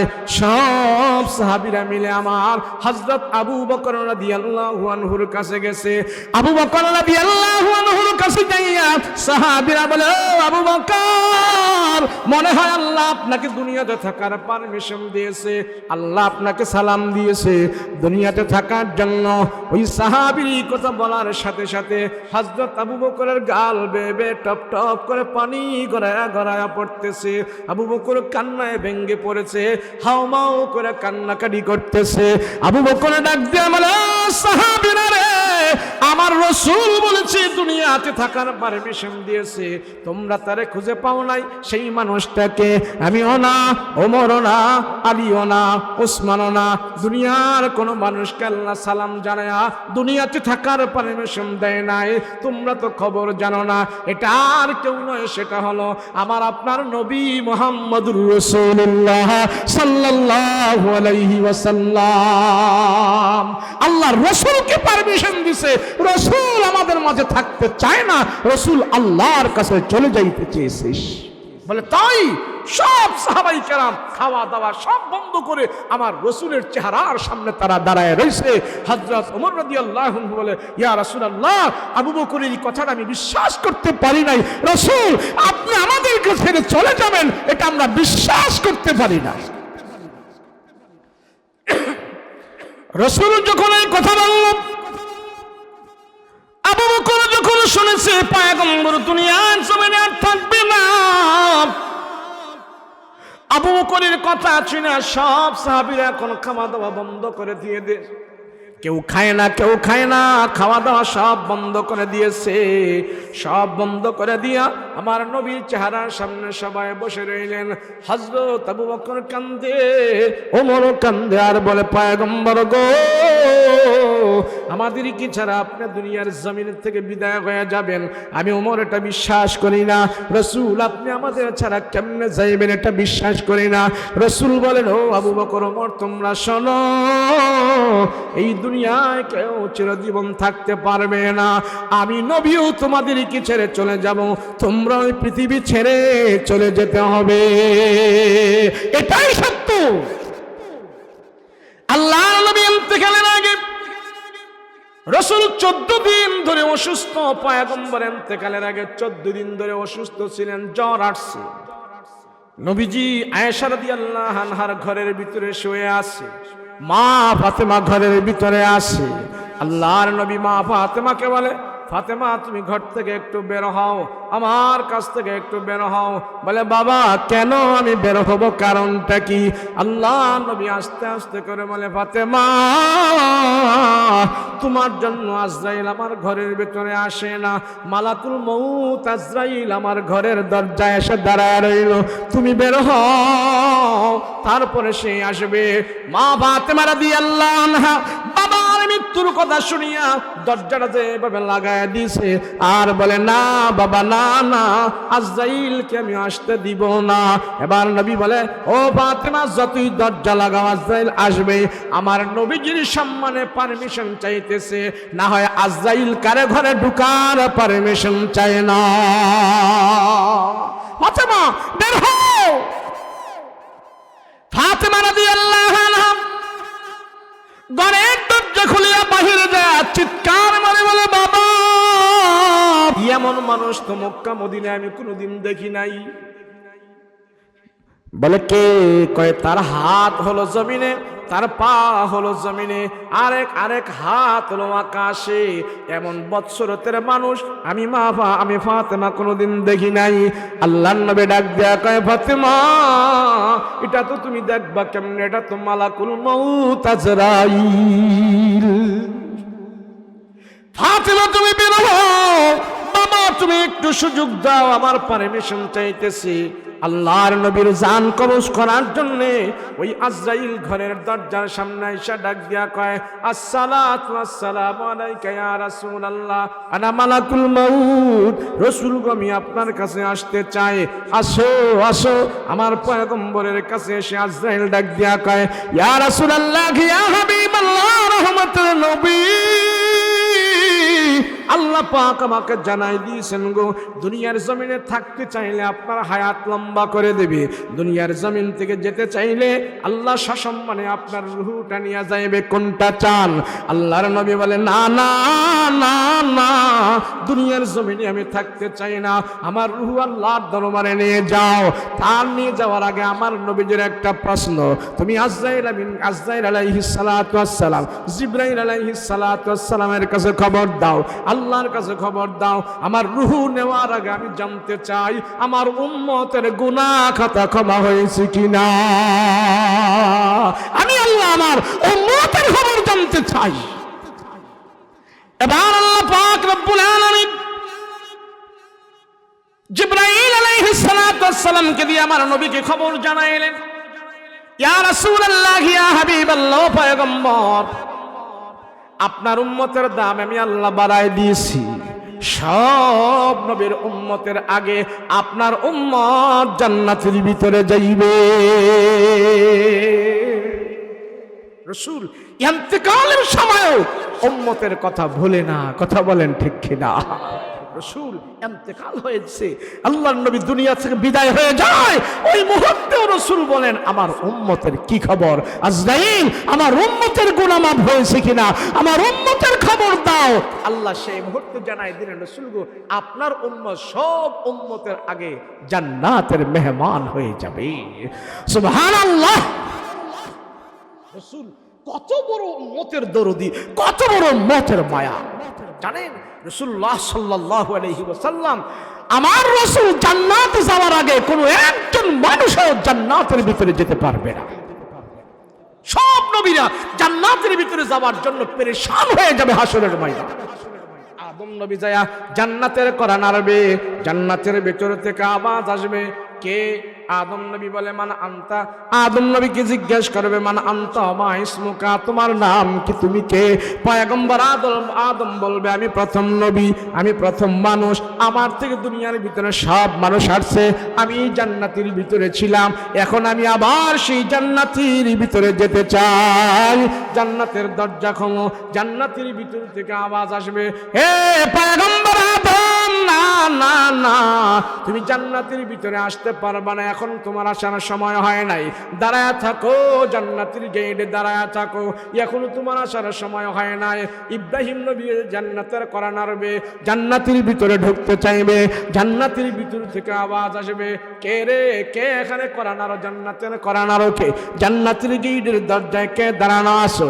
ইব্রাহিম নবী বলবে আমি আল্লাহর প্রেমে আগুনের কুণ্ডলিকায় জ্বলেছি, এই জান্নাতের ভিতরে যে আমার মাওলাকে আমি দেখতে চাই। জান্নাতের ভিতরে থেকে আওয়াজ আসবে, না পয়গম্বর ইব্রাহিম, না, এখন আপনার জান্নাতে আসার সময় হয় না, দাঁড়ায় থাকেন। মুসা নবী যাবে জান্নাতে যাওয়ার জন্য, জান্নাতের ভিতর থেকে আওয়াজ আসবে, দাঁড়ায় থাকেন।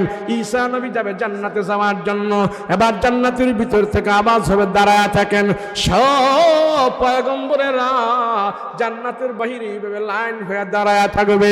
আল্লাহ ডাক দিয়া বলবে, ও জান্নাতীরা, ও নবীদের দলেরা, ও আমার নবীরা শোনো, জান্নাতের চাবি আমার আল্লাহর হাতেও নাই, আমি ভালোবাসি আমার নবীকে আমি দান করেছি। তোমাদের কাতারে দেখো মুহাম্মদুর রাসূলুল্লাহ নাই, আমার নবী যতক্ষণ পর্যন্ত জান্নাতের দরজা না খুলবে একজন নবীও জান্নাতের ভিতরে ঢুকতে পারবে না। সব নবী দাঁড়ায় থাকো, সব নবীরা লাইন ধরে দাঁড়ায় আছে, কখন জান্নাতের ভিতরে যাইবে, কিন্তু আল্লাহ ডাক দিয়া কয় না না না, আমার নবী আগে জান্নাতের ভিতরে যাইবে, হাবিবুল্লাহ আগে জান্নাতের ভিতরে যাইবে, তারপরে তোমরা সবাই যাইবা। রাহমাতুল লিল আলামিন জান্নাতের চাবি নিয়ে যখন জান্নাতের দরজার তালা খুলবে, সব নবীরা জান্নাতের ভিতরে যেতে চাইবেন। আল্লাহ ডাক দিয়া বলবেন, ও পয়গম্বরের দলেরা দাঁড়ান, আপনারা যাবেন না, আপনারা যাবেন না, আমার নবী আজকে জান্নাতের ভিতরে যাইবে। সমস্ত নবীদেরকে আল্লাহ, সমস্ত নবীদেরকে দুনিয়ার মানুষ যত কষ্ট দিয়েছে তার চাইতে বেশি কষ্ট আমার পয়গম্বরকে দিয়েছে, সেই জন্য আমার পয়গম্বরের সম্মান আর ইজ্জতে আমি আল্লাহ আমার নবীকে জান্নাতের মেহমান সবার আগে বানাবো। রাহমাতুল লিল আলামিন জান্নাতে যাওয়ার জন্য রওনা দিবে। আল্লাহ ডাক দিয়া বলবেন, হাবিব আপনি দাঁড়ান, এভাবে আপনার সম্মান নয়। আল্লাহ পাক জান্নাতের ভিতরে থেকে একটা ঘোড়া সাজাইয়া, জান্নাতি ঘোড়া জান্নাতি পরিবেশে সাজাইয়া আমার নবী রাহমাতুল লিল আলামিনের সামনে এসে দাঁড় করাইবে। রাহমাতুল লিল আলামিনকে আল্লাহ পাক ডাক দিয়া বলবেন, ও আমার হাবিব, জান্নাতের ভিতর দিকে আপনার জন্য ঘোড়া পাঠাইলাম, এই ঘোড়ার উপরে আপনি ওঠেন। আমার নবী ঘোড়ার উপরে উঠবে। সেদিন হযরত আবু বকর ডান পাশে থাকবে, হযরত ওমর নবীজির বাম পাশে থাকবে। আল্লাহর নবী দুই সাহাবীকে নিয়ে জান্নাতের ভিতরে ঢুকতে থাকবে। আল্লাহ পাক ডাক দেয়া বলবেন, পয়গম্বর দাঁড়ান, আজকে আরেকজন মানুষ আপনাদের সাথে জান্নাতের ভিতরে যাইবে। আল্লাহ কে গো? আমার দুই পছন্দের মানুষ, আমার দুই সাথী আবু বকর আর ওমর, সে তো আমাদের সাথে আছে, সে তো আমার সাথে আছে। এই আবু বকর, এই ওমর, তারা তো আমার সাথে আছে। এই দুইজন তো আমার প্রধান সাহাবী, এই দুইজনকে আমি সবচেয়ে বেশি ভালোবাসি। আকাশের ভিতরে রাসূল বলেন, আকাশের মধ্যে আমার দুইজন মন্ত্রী আছে, জমিনে আমার দুইজন মন্ত্রী আছে। আকাশে হলেন জিবরাইল আর মিকাইল, আর দুনিয়ার জমিনে হইলেন আবু বকর আর ওমর। এরাই তোমার প্রধান সাথী। রাহমাতুল লিল আলামিন জান্নাতের ভিতরে যাইবে। আবু বকর আর ওমর দুইজন, তারা নবীজির দুই পাশে থাকবে, আর পয়গম্বর তাদের কিনা জান্নাতের ভিতরে যাইতে থাকবে। আল্লাহ ডাক দিয়া বলবেন, হাবিব দাঁড়ান, আজকে আমার আল্লাহরও একজন পছন্দের মানুষ আছে। আল্লাহর নবীকে আল্লাহ বলবেন, আমার পছন্দের মানুষ আছে। তারা সবাই দেখতে থাকবে, হায় রে, এই মুহূর্তে আল্লাহর আবার কোন পছন্দের মানুষটা। আল্লাহ আবার ডাক দিয়া বলবেন, ও বেলাল, মক্কার মধ্যে তোর প্রেম আর ভালোবাসা, মহব্বত, তোর অন্তরের ভিতরে আমার আল্লাহর ভালোবাসা, রাসূলের ভালোবাসা ছিল। যেই নবীজি ঘোড়া দিয়া আবু বকর আর ওমরকে নিয়ে জান্নাতের ভিতরে যাইবে, ওই ঘোড়ার লাগাম ধরে ধরে হযরত বেলাল আমার রাসূলকে জান্নাতের ভিতরে নিয়ে যাইবে। যেদিন মৃত্যু আমাদের ভালো হবে, ভালো মৃত্যু যেদিন হবে, রাসূল বলেন সবার আগে আমার উম্মত জান্নাতের ভিতরে যাইবে। ভালো মৃত্যুর লক্ষণ হলো, ভালো মৃত্যুর লক্ষণ হলো, যদি কোনো ব্যক্তি ভালো মৃত্যুবরণ করতে চায়, যেই কাজটা সে এক নম্বরে করতে হবে সেটা হলো সর্বদা সে আল্লাহর নাফরমানি থেকে সে মুক্ত হতে হবে। বলেন, যারা রাত জায়গা খেলা দেখে, মেসি নেইমারের গেঞ্জি গায়ে দিয়া ঘুমায়া থাকে, এইভাবে যদি তার মরণ হয়, মৃত্যুটা কি ভালো হইল নাকি মেসির সাথে যে হাসর হবে এই মৃত্যু হইল? কথা কয় না দি? খেলা দেখতে দেখতে একটা লোক মারা গেল, বলে এই অবস্থা সে কবিরা গুনাহ করতে করতে সে মারা গেছে, এই লোকটা কবরের শাস্তি 100% পাবে। একটা মানুষ কবিরা গুনাহ করে, সে সুদ খাইতেছে, সুদের উপরে থাইকাই সে মারা গেল, বলে সে কবরের আযাব থেকে বাঁচতে পারবে না। একটা লোক বিজাতি ইহুদিদের কালচার সে পরিধান করি, আর্জেন্টিনা ব্রাজিলের ভালোবাসা নিয়ে সে দিন যাপন করছে, এই ভালোবাসা নিয়ে যদি সে মৃত্যুবরণ করে, তাদের সাথেই তার হাসর হয়ে যাবে। ভালো মৃত্যুর আলামত হইল আমি সর্বদা আল্লাহর হুকুমের উপরে আছি, ফজরের নামাজ পড়ে আমার ব্যবসায় লেগেছি, আমি হালাল মতো ব্যবসা করতেছি, আমি কাউকে ধোকা দেই না, আমি সুন্দর মতো ব্যবসা করতেছি, আবার জোহরের নামাজ জামাতে পড়েছি, বেহালালি এখানে কিছু করি নাই, এই অবস্থায় যদি আমার মৃত্যু হয় তো মুমিন হয়ে আমি কবরে যাব, কবরের আযাব থেকে আল্লাহ আমাকে মুক্ত করে দিবেন। আমি ফজরের নামাজ পড়ে ঘর থেকে বের হয়েছি চাষাবাদ করার জন্য, হাল চাষ করার জন্য আমি গিয়েছি, আমি মিথ্যা কথা বলি নাই, সুদের উপরে ছিলাম না, হারামের উপরে ছিলাম না, আমার কৃষিকাজ করেছি, চাষাবাদ করেছি, আবার আমি এসে জামাতে হাজির হয়েছি, কোনো হারাম করি নাই। এই অবস্থায় যদি আমার মৃত্যু হয় তো আল্লাহ পাক আমাকে কবরের আযাব থেকে মুক্ত করে দিবে, আমার কপালে জান্নাতের দরজা খুলে দিবে, আমি মৃত্যুর পরে আমার রাসূলের সাথে আমার হাসর নাসর হয়ে যাবে। এগুলি হলো ভালো মৃত্যুর আলামত। কিন্তু আমি শ্বাসটলে বসে এক কাপ চা নিলাম, আর এই চা নিয়ে আমি মহিলার নাচ গান দেখতেছি, 2 ঘন্টা 3 ঘন্টা পার করে দিয়েছি। এই অবস্থায় যদি আমার মৃত্যু হয়, কবিরা গুনাহ অবস্থায় আমার মৃত্যু হইল, এই মৃত্যুটা আমার জাহান্নামী মৃত্যু হয়ে গিয়েছে। বলেন, এখন আমি আর আপনি যেইভাবে চলছি, তাহলে আমার মৃত্যুটা কিভাবে হবে, ভালো হবে না খারাপ হবে, সেটা তো আমি নিজেই বুঝতে পারি। কথা বলেন ঠিক কিনা? আমি অবস্থায় মৃত্যুবরণ করলে আমার মৃত্যুটা ভালো হবে না খারাপ হবে, এটা তো আমি বুঝতে পারি। ওই 2 লোক করাত দিয়া গাছ কাটতেছে, হ্যাঁ টানে এদিক দিয়া, ও টানে ওদিক দিয়ে, এইভাবে টানতেছে। বলেন, এই গাছটা কোন দিকে পড়বে এই 2 লোক বুঝবে নি? কথা কয় না, বুঝবে না? আমি আপনি না বুঝতে পারি, তারা যে এই গাছটা কাটতেছে এরা কিন্তু ঠিকই বুঝবে যে গাছটা কোন দিকে হেলে আছে আর কোন দিকে পড়বে। মানুষ আমারও 70-60 বছরের হায়াতটা এইভাবে আস্তে আস্তে আস্তে আস্তে করে করাতের মতো কাটতে কাটতে শেষ হইতেছে। এখনই আমি যোগ বিয়োগ করব, আমার লাশটা কোন দিকে পড়তেছে, আমার মৃত্যুটা কোন দিকে হবে, আমি নিজেই নির্ণয় করতে পারবো। আমি কি সদের উপরে আছি, না আমি আল্লাহর নাফরমানিতে আছি? হ্যাঁ, দুনিয়া সব হলো ধোঁকা, চোখের ধোঁকা। আমি এই হব, সেই হব, মেম্বার হব, চেয়ারম্যান হব, মন্ত্রী হব, এমপি হব, এই আশা নিয়ে ঘুরতেছি, আর আজরাইল একদিন খপ করে নিয়ে গেছে। ভালো হওয়ার আর সময় পাই নাই। সেজন্য রাসূল বলেন, প্রতিদিন তোমাকে আল্লাহর পক্ষ থেকে কবর 70 বার ডাকতে থাকি। কয়বার জোরে বলো? 70 বার। আজরাইল তোমার সামনে আসার জন্য রেডি, প্রস্তুত। তুমি যেখানেই থাকো, কুলিনাল মাউতাল্লাযী তাফিরুনা মিনহু ফাইন্নাহু মুলাকীকুম সুম্মা তুরাদ্দুনা ইলা আলিমিল গায়ব ওয়াশ শাহাদাতি ফায়ুনাব্বিউকুম বিমা কুনতুম তা'মালুন। তুমি আজরাইলের সাথে দেখা করতে হবে না, তুমি আজরাইলের কাছে যেতে হবে না, মৃত্যুর কাছে তুমি যেতে হবে না। যেখানেই থাকো, মৃত্যু তোমার সাথে সাক্ষাৎ করবে। সেজন্য আমরা ভালো মরণ চাই তো ভাই? কে বলেন ভালো মরণ চায় না? কে? সবাই আমরা চাই। আল্লাহর কাছে দোয়া করব, আল্লাহ আপনি আমাদেরকে শহীদি মরণ দেন। রাসূল নিজে দোয়া করছেন, আল্লাহুম্মা মাউতু শাহাদাতান ফি সাবিলিল্লাহ। আল্লাহ আমাকে তোমার রাস্তায় শহীদ করো, আল্লাহ আমাকে শহীদি মরণ দিও, আল্লাহ আমাকে জান্নাতি মরণ দিও, আল্লাহ আমাকে শহীদি মরণ দিও। রাসূল যদি শহীদি মরণের দোয়া করতে পারে, তো আমি আপনি করতে পারবো না? এই জন্য ভালো মৃত্যুর দোয়া করতে হবে। আল্লাহ আমাদের সবাইকে যেন ভালোভাবে মৃত্যু দান করে, ইমানের উপরে থেকে যেন মৃত্যুবরণ করতে পারে, সেই তৌফিক আমাদের দান করেন। সকলে বলুন আল্লাহুম্মা আমিন। যাই হোক, আসলাম, কিছু কথাবার্তা বললাম। সারাদিন সেই 1 মাসের উপরে হয়ে গেছে লাগাতার প্রোগ্রাম।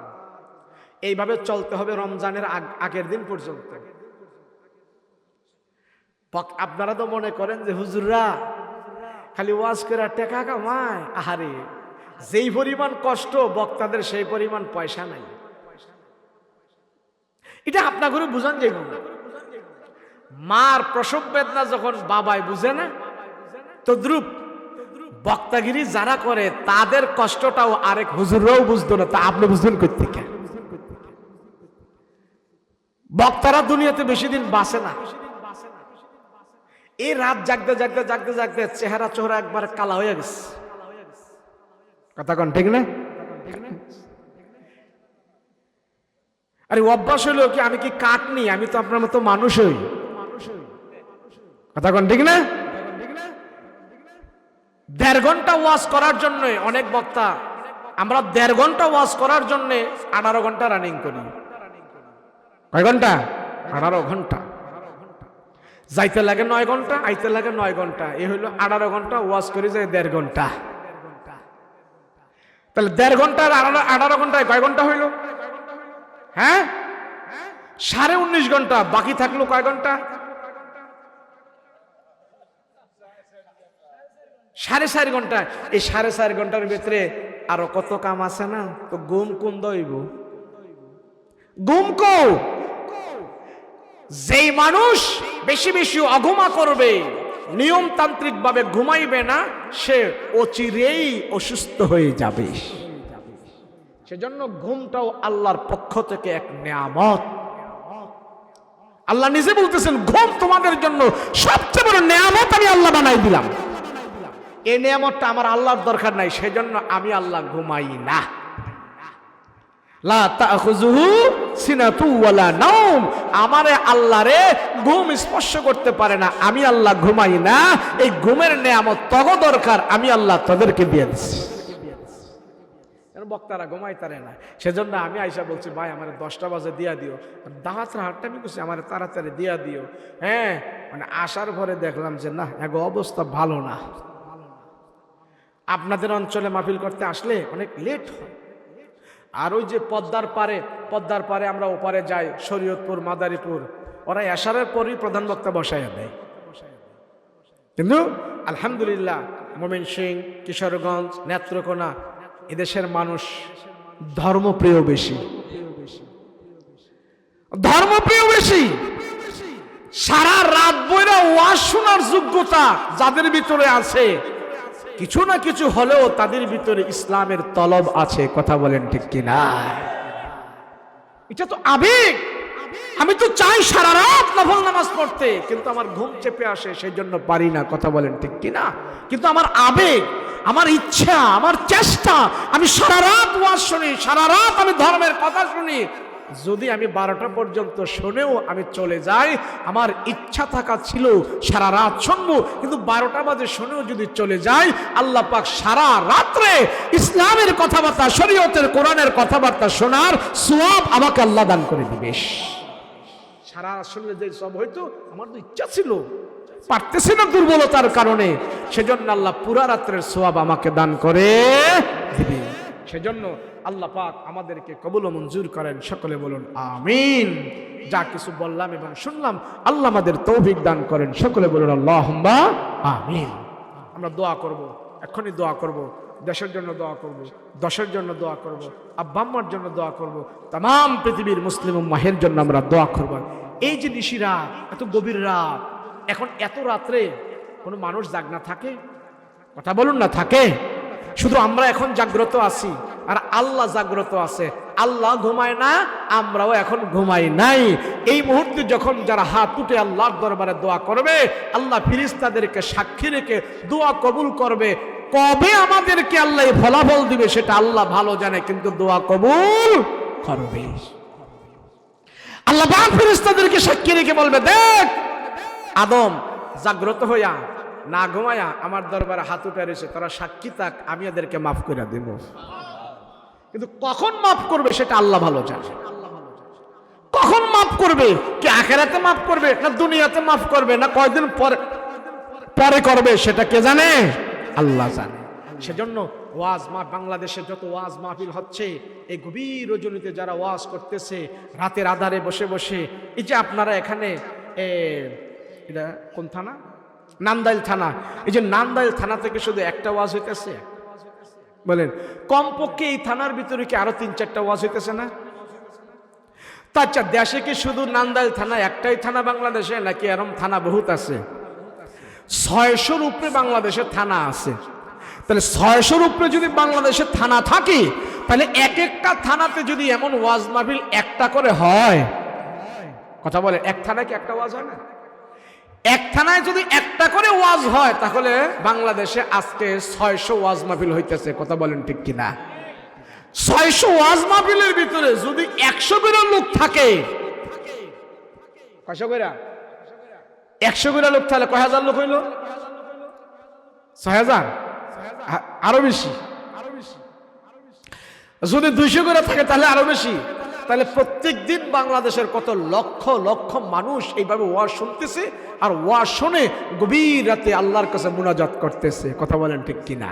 তাহলে আপনি মনে করেন কি এতগুলো মানুষের দোয়াকে আল্লাহ কবুল করতেছে না? আমি তো মনে করি এই শীতের সিজনে যে ওয়াজ মাহফিল গুলো হচ্ছে, এই ওয়াজ মাহফিলের যে বরকত, ওয়াজ মাহফিলের যে মুনাজাত, এই মুনাজাতের কারণেই আল্লাহ পাক এই বাংলাদেশটাকে এখনো সুন্দর লাগছে। কথা কোন ঠিক কিনা? না হয় যেমনে বাংলাদেশের সম্পদ খাওয়া শুরু করছে চুরি কইরা, সুরেরা এই দেশ থাকার কথা না, কথা কোন ঠিক কিনা? আর আমরা দোয়া কইরা কইরা আল্লাহর পক্ষ থেকে রহমত বরকত আইনা আমরাও বাঁচতাছি, আমগো দোয়ার বদলতে সুরেরাও বাঁচতাছে। না হয় দেশে খারাপ মানুষে বাঁচার কোনো সুযোগ নাই, কথা কোন ঠিক কিনা? আপনি মনে করেন এই যে এখানে 1 ঘন্টা বসে ছিলেন, 1.5 ঘন্টা ধরে বসে রয়েছেন, আপনি কোন তো দেখি কোন গুনাহটা করছেন? আপনি বলেন, কোন গুনাহ করছেন? আল্লাহর কোন একটা নাফরমানি হয়েছে আপনাদের দ্বারা? তাহলে এই বাংলাদেশে আজকে ওয়াজ মাহফিলের দ্বারা 1 ঘন্টায় 1 লক্ষ মানুষ সে গুনাহ থেকে মুক্ত ছিল, কথা বলেন ঠিক কিনা?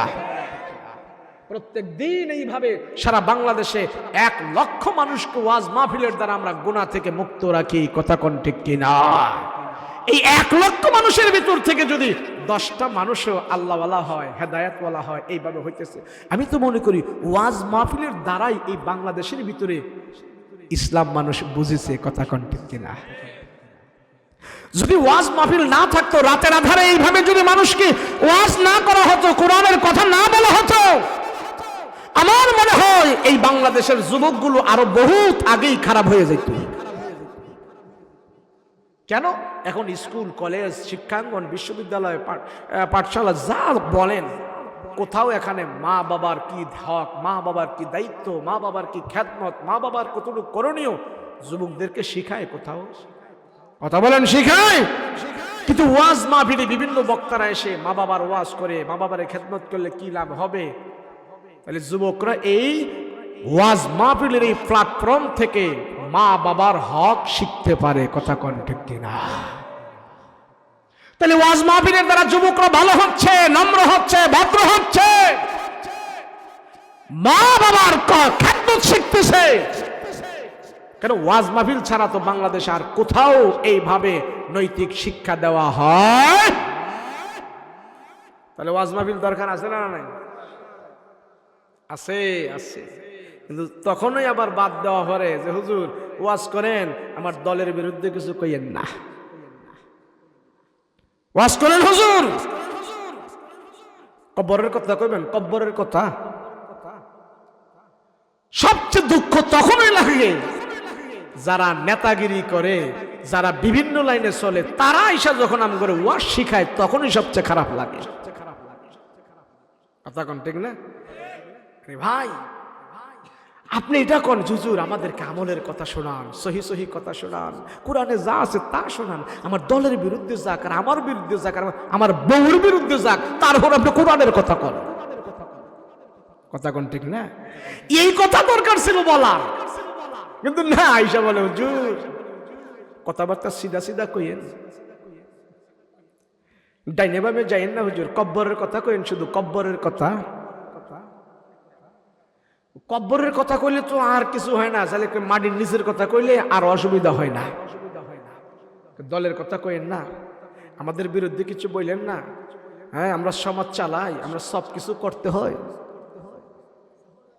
এমন এমন ট্রেডিং এসে বক্তা করে দেয়, আজকে এমন অবস্থা হয়ে গেছে, বিভিন্ন বক্তারা ভালো জায়গায়, অনেক জায়গায় যায়, ভালো ভালো কথা আলোচনা করবে, কোরআন হাদিসের জ্ঞান করব, কথা বলবে, কিন্তু ডাইনে বামের সাফে বক্তাদের আর ভালো কথা মুখদা বের হয়।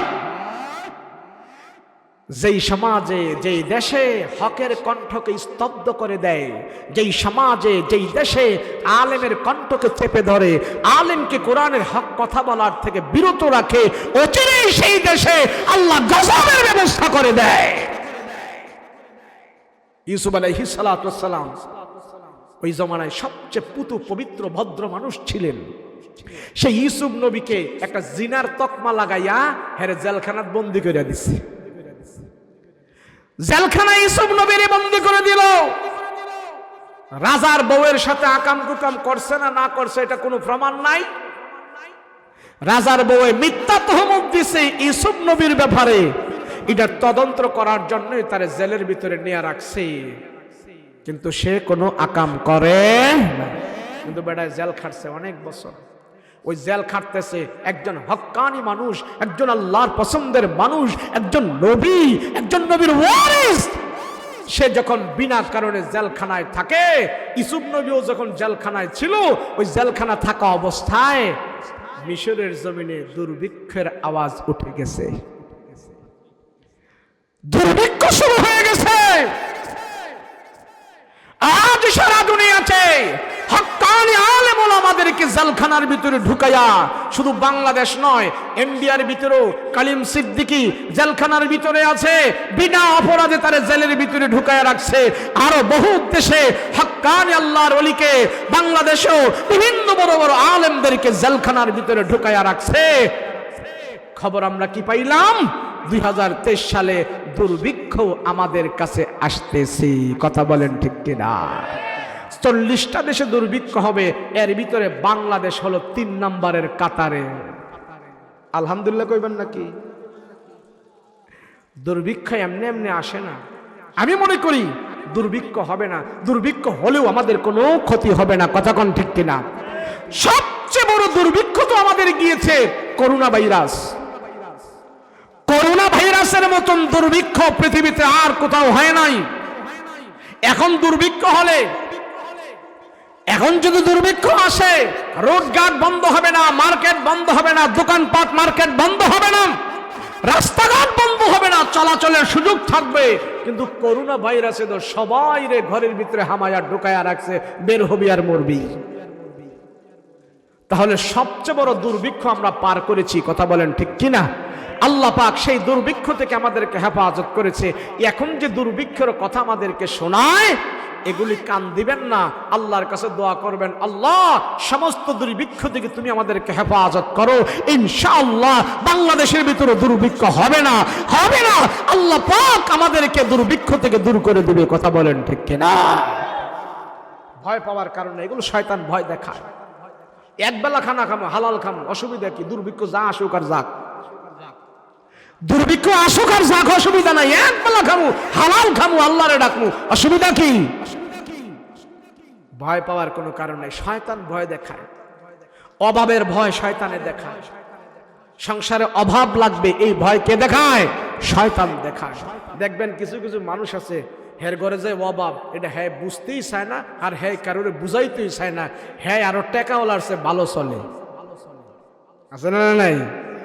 তাহলে আমার মন ছোট করবো কেন? মন আমি বড় করব আল্লাহর সাহায্য, আল্লাহর দিকে আমার মন বড় করব, আল্লাহ আমাকে সাহায্য দান করবে। কথা বলেন ঠিক কিনা?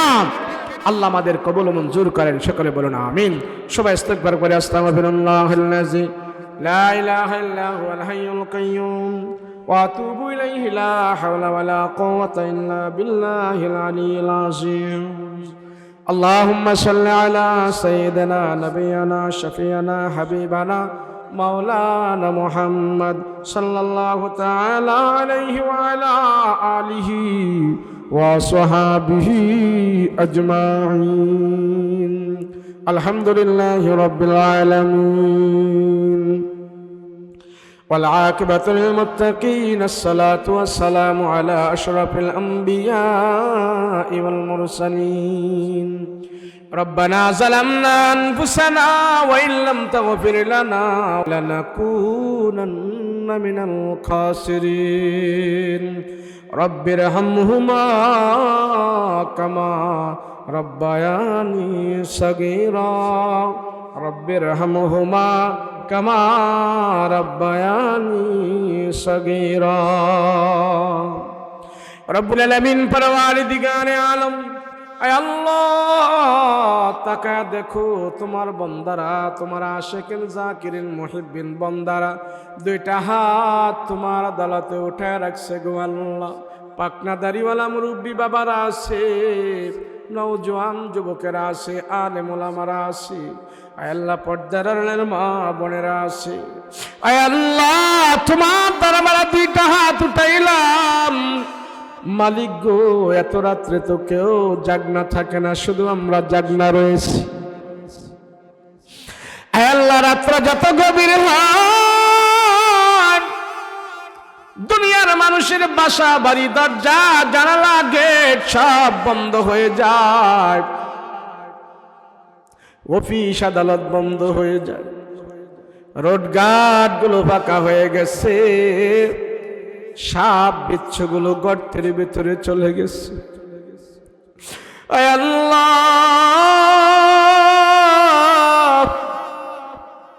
আমরা গুনাহগারেরা এখনো বাড়িতে যাই নাই। ওরে মালিক, গুনার বোঝা নিয়া তোমার দরবারে দুইটা হাত উঠাইলাম। গুনার দিকে যদি তাকায় তোমার দরবারে হাত উঠাইতে আমাদের লজ্জা হয়, তারপরেও তো তোমার আদালতে হাত উঠাইতে হয়। তুমি ছাড়া আমাদের কেউ নাই, কেউ নাই।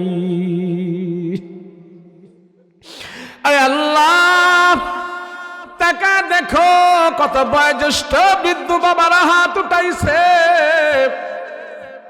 বয়স বৃদ্ধি হওয়ার কারণে তাদের চুলদারি পাইকা গেছে, গায়ের চামড়া ঢিলা হয়ে গেছে, চোখের পাওয়ার নষ্ট হয়ে গেছে, দাঁতগুলো নাড়াচাড়া করতেছে, সোজা হয়ে দাঁড়াইতে পারে না, লাঠি ভর করে করে তারা হাঁটা চলাফেরা করে। আয় আল্লাহ, এমন বৃদ্ধ বাবাদেরকে নিয়ে তোমার দরবারে হাত উঠাইলাম। আল্লাহ, তাদেরকে মাফ করে দাও, সাথে সাথে আমাদেরকেও মাফ করে দাও। ও মালিক, তাকায় দেখো কার মা নাই, কার বাবা নাই, কার ভাই নাই, কার বোন নাই। আল্লাহ, এমন সন্তান এখানে হাত উঠাইছে যে হাত দিয়া তার মা বাবারে কবরের ভিতরে রাখছে। এমন সন্তান এখানে হাত উঠাইল, এ হাত দিয়া তার মা বাবার জন্য কবর করছে। রে আল্লাহ, আল্লাহ, সন্তান হয়া বাবারে মৃত্যুর পরে যে হাত দিয়া গোসল করাইল, ওই হাতগুলো আজকার মাহফিলে তোমার আদালতে উঠাইল। আল্লাহ, যে হাত দিয়া বাবার লাশ কবরে নামাইছে, ওই হাতগুলো আজকের মাহফিলে তোমার আদালতে উঠাইয়া বাবার জন্য দোয়া চায়, ক্ষমা চায়।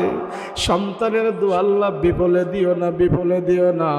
বাবারে আল্লাহ কবরের আযাব থেকে মুক্ত করে দাও। আল্লাহ, যেই সন্তান চোখের পানি ছেড়ে কান্দে, ও মালিক, সন্তানের চোখের পানি নিয়া মা বাবার কবরের ভিতরে ছিটায়া দাও। আল্লাহ, মা বাবার কবরের আগুন নিভাইয়া দাও। মা বাবা যদি কবরে কষ্ট করে, আমরা সন্তানেরা সহ্য করতে পারবো না। আল্লাহ, মা বাবা আমাদেরকে কোনোদিন কষ্ট দেয় নাই, মা বাবা আমাদের কষ্ট কোনোদিন সহ্যও করে নাই। নিজেরা না খায় আমাদেরকে খাওয়াইছে, নিজেরা ঠান্ডায় ছিল আমাদেরকে গরমে রাখছে। আল্লাহ, মা বাবা আমাদেরকে কষ্ট করে মেহনত করে লালন পালন করে বড় করে দেয়া গেছে। ওই মা বাবার রেখে যাওয়া বাড়ির ভিতরে আমরা আরামে এখন ঘুমাই, আর মা বাবা কবরের ভিতরে ঘুমাই। আল্লাহ, বাবা ছোট কালে আমাদেরকে কাঁধে করে করে নিয়ে আনন্দ করছে, ওই বাবারে আমরা মৃত্যুর পরে কাঁধে করে করে নিয়ে কবরের ভিতরে রাখছি। আল্লাহ, বাবা আমাদেরকে নতুন জামা পরায় আনন্দ করাইতো, নতুন পোশাক আমাদেরকে পরায়া দিত। মৃত্যুর পরে বাবারে আমরা কাফনের পোশাক পরায়া দিছি। আল্লাহ, যাদের বাপ মা অন্ধকার কবরে আছে, আল্লাহ অন্ধকার কবরে বাতি জ্বালায়া দাও। বাবার কবরে জান্নাতের বিছানা বিছায়া দাও। মা বাবার কবরটা জান্নাতের সাথে যোগাযোগ করে দাও। আল্লাহ, পিতা মাতার কবরে আযাব দিও না, দাদা দাদির কবরে আযাব দিও না, নানা নানির কবরে আযাব দিও না। মরিয়া গিয়াছে যাদের মা ও বাপ, আল্লাহ তুমি করে দিও তাদের গুনাহ খাতা মাফ। আল্লাহ এই মাহফিলকে তুমি কবুল করে নাও, এই মাদ্রাসাকে তুমি কবুল করে নাও, এই মসজিদ কবুল করে নাও। পত্র এলাকাতে যত মুর্দারা কবরের ভিতরে ঘুমায়া রয়েছে প্রত্যেকের কবরে আজকের মাহফিলের হাদিয়া পৌঁছায়া দাও। আয় আল্লাহ, জানি একদিন আমাদের মরণ হবে, আল্লাহ তুমি আমাদের কি ইমানি মরণ দিও, শহীদি মরণ দিও, নামাজরত অবস্থায় মরণ দিও, কোরআন তেলাওয়াত অবস্থায় মরণ দিও, আল্লাহ রমজানের রোজা অবস্থায় মরণ দিও, শুক্রবারে মরণ দিও, শহীদি মরণ আমাদেরকে দান করিও। বেঈমানি মরণ দিও না, নাপাকি মরণ দিও না, জাহান্নামী মরণ দিও না, মুনাফিকি মরণ দিও না, ইমানি মরণ আমাদেরকে দান করিও। আল্লাহ রোড গাড়ির অ্যাক্সিডেন্ট থেকে আমাদেরকে হেফাজত করে দিও, গাড়ির চাক্কার নিচে ফেলাইয়া মরণ দিও না গো আল্লাহ। আয় আল্লাহ, দুশ্মনী থেকে হেফাজত করে দাও, জালেমের জুলুম থেকে হেফাজত করে দাও, সমস্ত বিপদ আপদ থেকে আমাদেরকে হেফাজত করে দিও। আয় আল্লাহ, এই মাদ্রাসাটা হইল, আয় আল্লাহ এই মাদ্রাসাকে তুমি কবুল করে নাও, আয় আল্লাহ এই মাদ্রাসাকে তুমি কবুল করে নাও, আয় আল্লাহ মাদ্রাসাকে তুমি দিনের মার্কাজ হিসাবে কবুল করে নাও। অত্র এলাকার মানুষগুলো যেন দিনের মহব্বত নিয়ে চলতে পারে সেই তৌফিক দান করে দাও। আয় আল্লাহ, এত রাত্রে তোমার কাছে যতগুলো আবদার করলাম তুমি কবুল মঞ্জুর করে নাও। আয় আল্লাহ, জীবনে বহুত মোনাজাত করেছি, জানি না কোন মোনাজাত কবুল করেছো রে আল্লাহ। আজকের মোনাজাত তুমি খালি ফেরত দিও না, খালি ফেরত দিও না গো আল্লাহ। আয় আল্লাহ, শেষবারের মতন ফরিয়াদ করি রে খোদা, মক্কা মদিনায় যাওয়ার তৌফিক দান করে দাও, নবীর রওজায় যাওয়ার তৌফিক দান করে দাও, নবীর রওজায় প্রাণ ভরে সালাম দেওয়ার সুযোগ করে দাও, খানে কাবার গিলাপ ধরে ধরে কান্না করার সুযোগ করে দাও, জীবনে একবার হলেও নবীর রওজায় শরীক করে দাও। আর যদি না যাইতে পারি, ঘুমের ঘরে পয়গম্বরের নুরানি চেহারাটা স্বপ্নে যুগে দেখায়া জাহান্নামের আগুন হারাম করে দাও। ওয়াসাল্লাল্লাহু তাআলা আলাইহি ওয়া আলা আলিহি ওয়া আসহাবিহি আজমাইন। সুবহানা রাব্বিকা রাব্বিল ইজ্জাতি আম্মা ইয়াসিফুন ওয়া সালামুন আলাল মুরসালিন ওয়ালহামদুলিল্লাহি রাব্বিল আলামিন। বিহাক্কি লা ইলাহা ইল্লাল্লাহু মুহাম্মাদুর রাসূলুল্লাহ সাল্লাল্লাহু আলাইহি ওয়াসাল্লাম।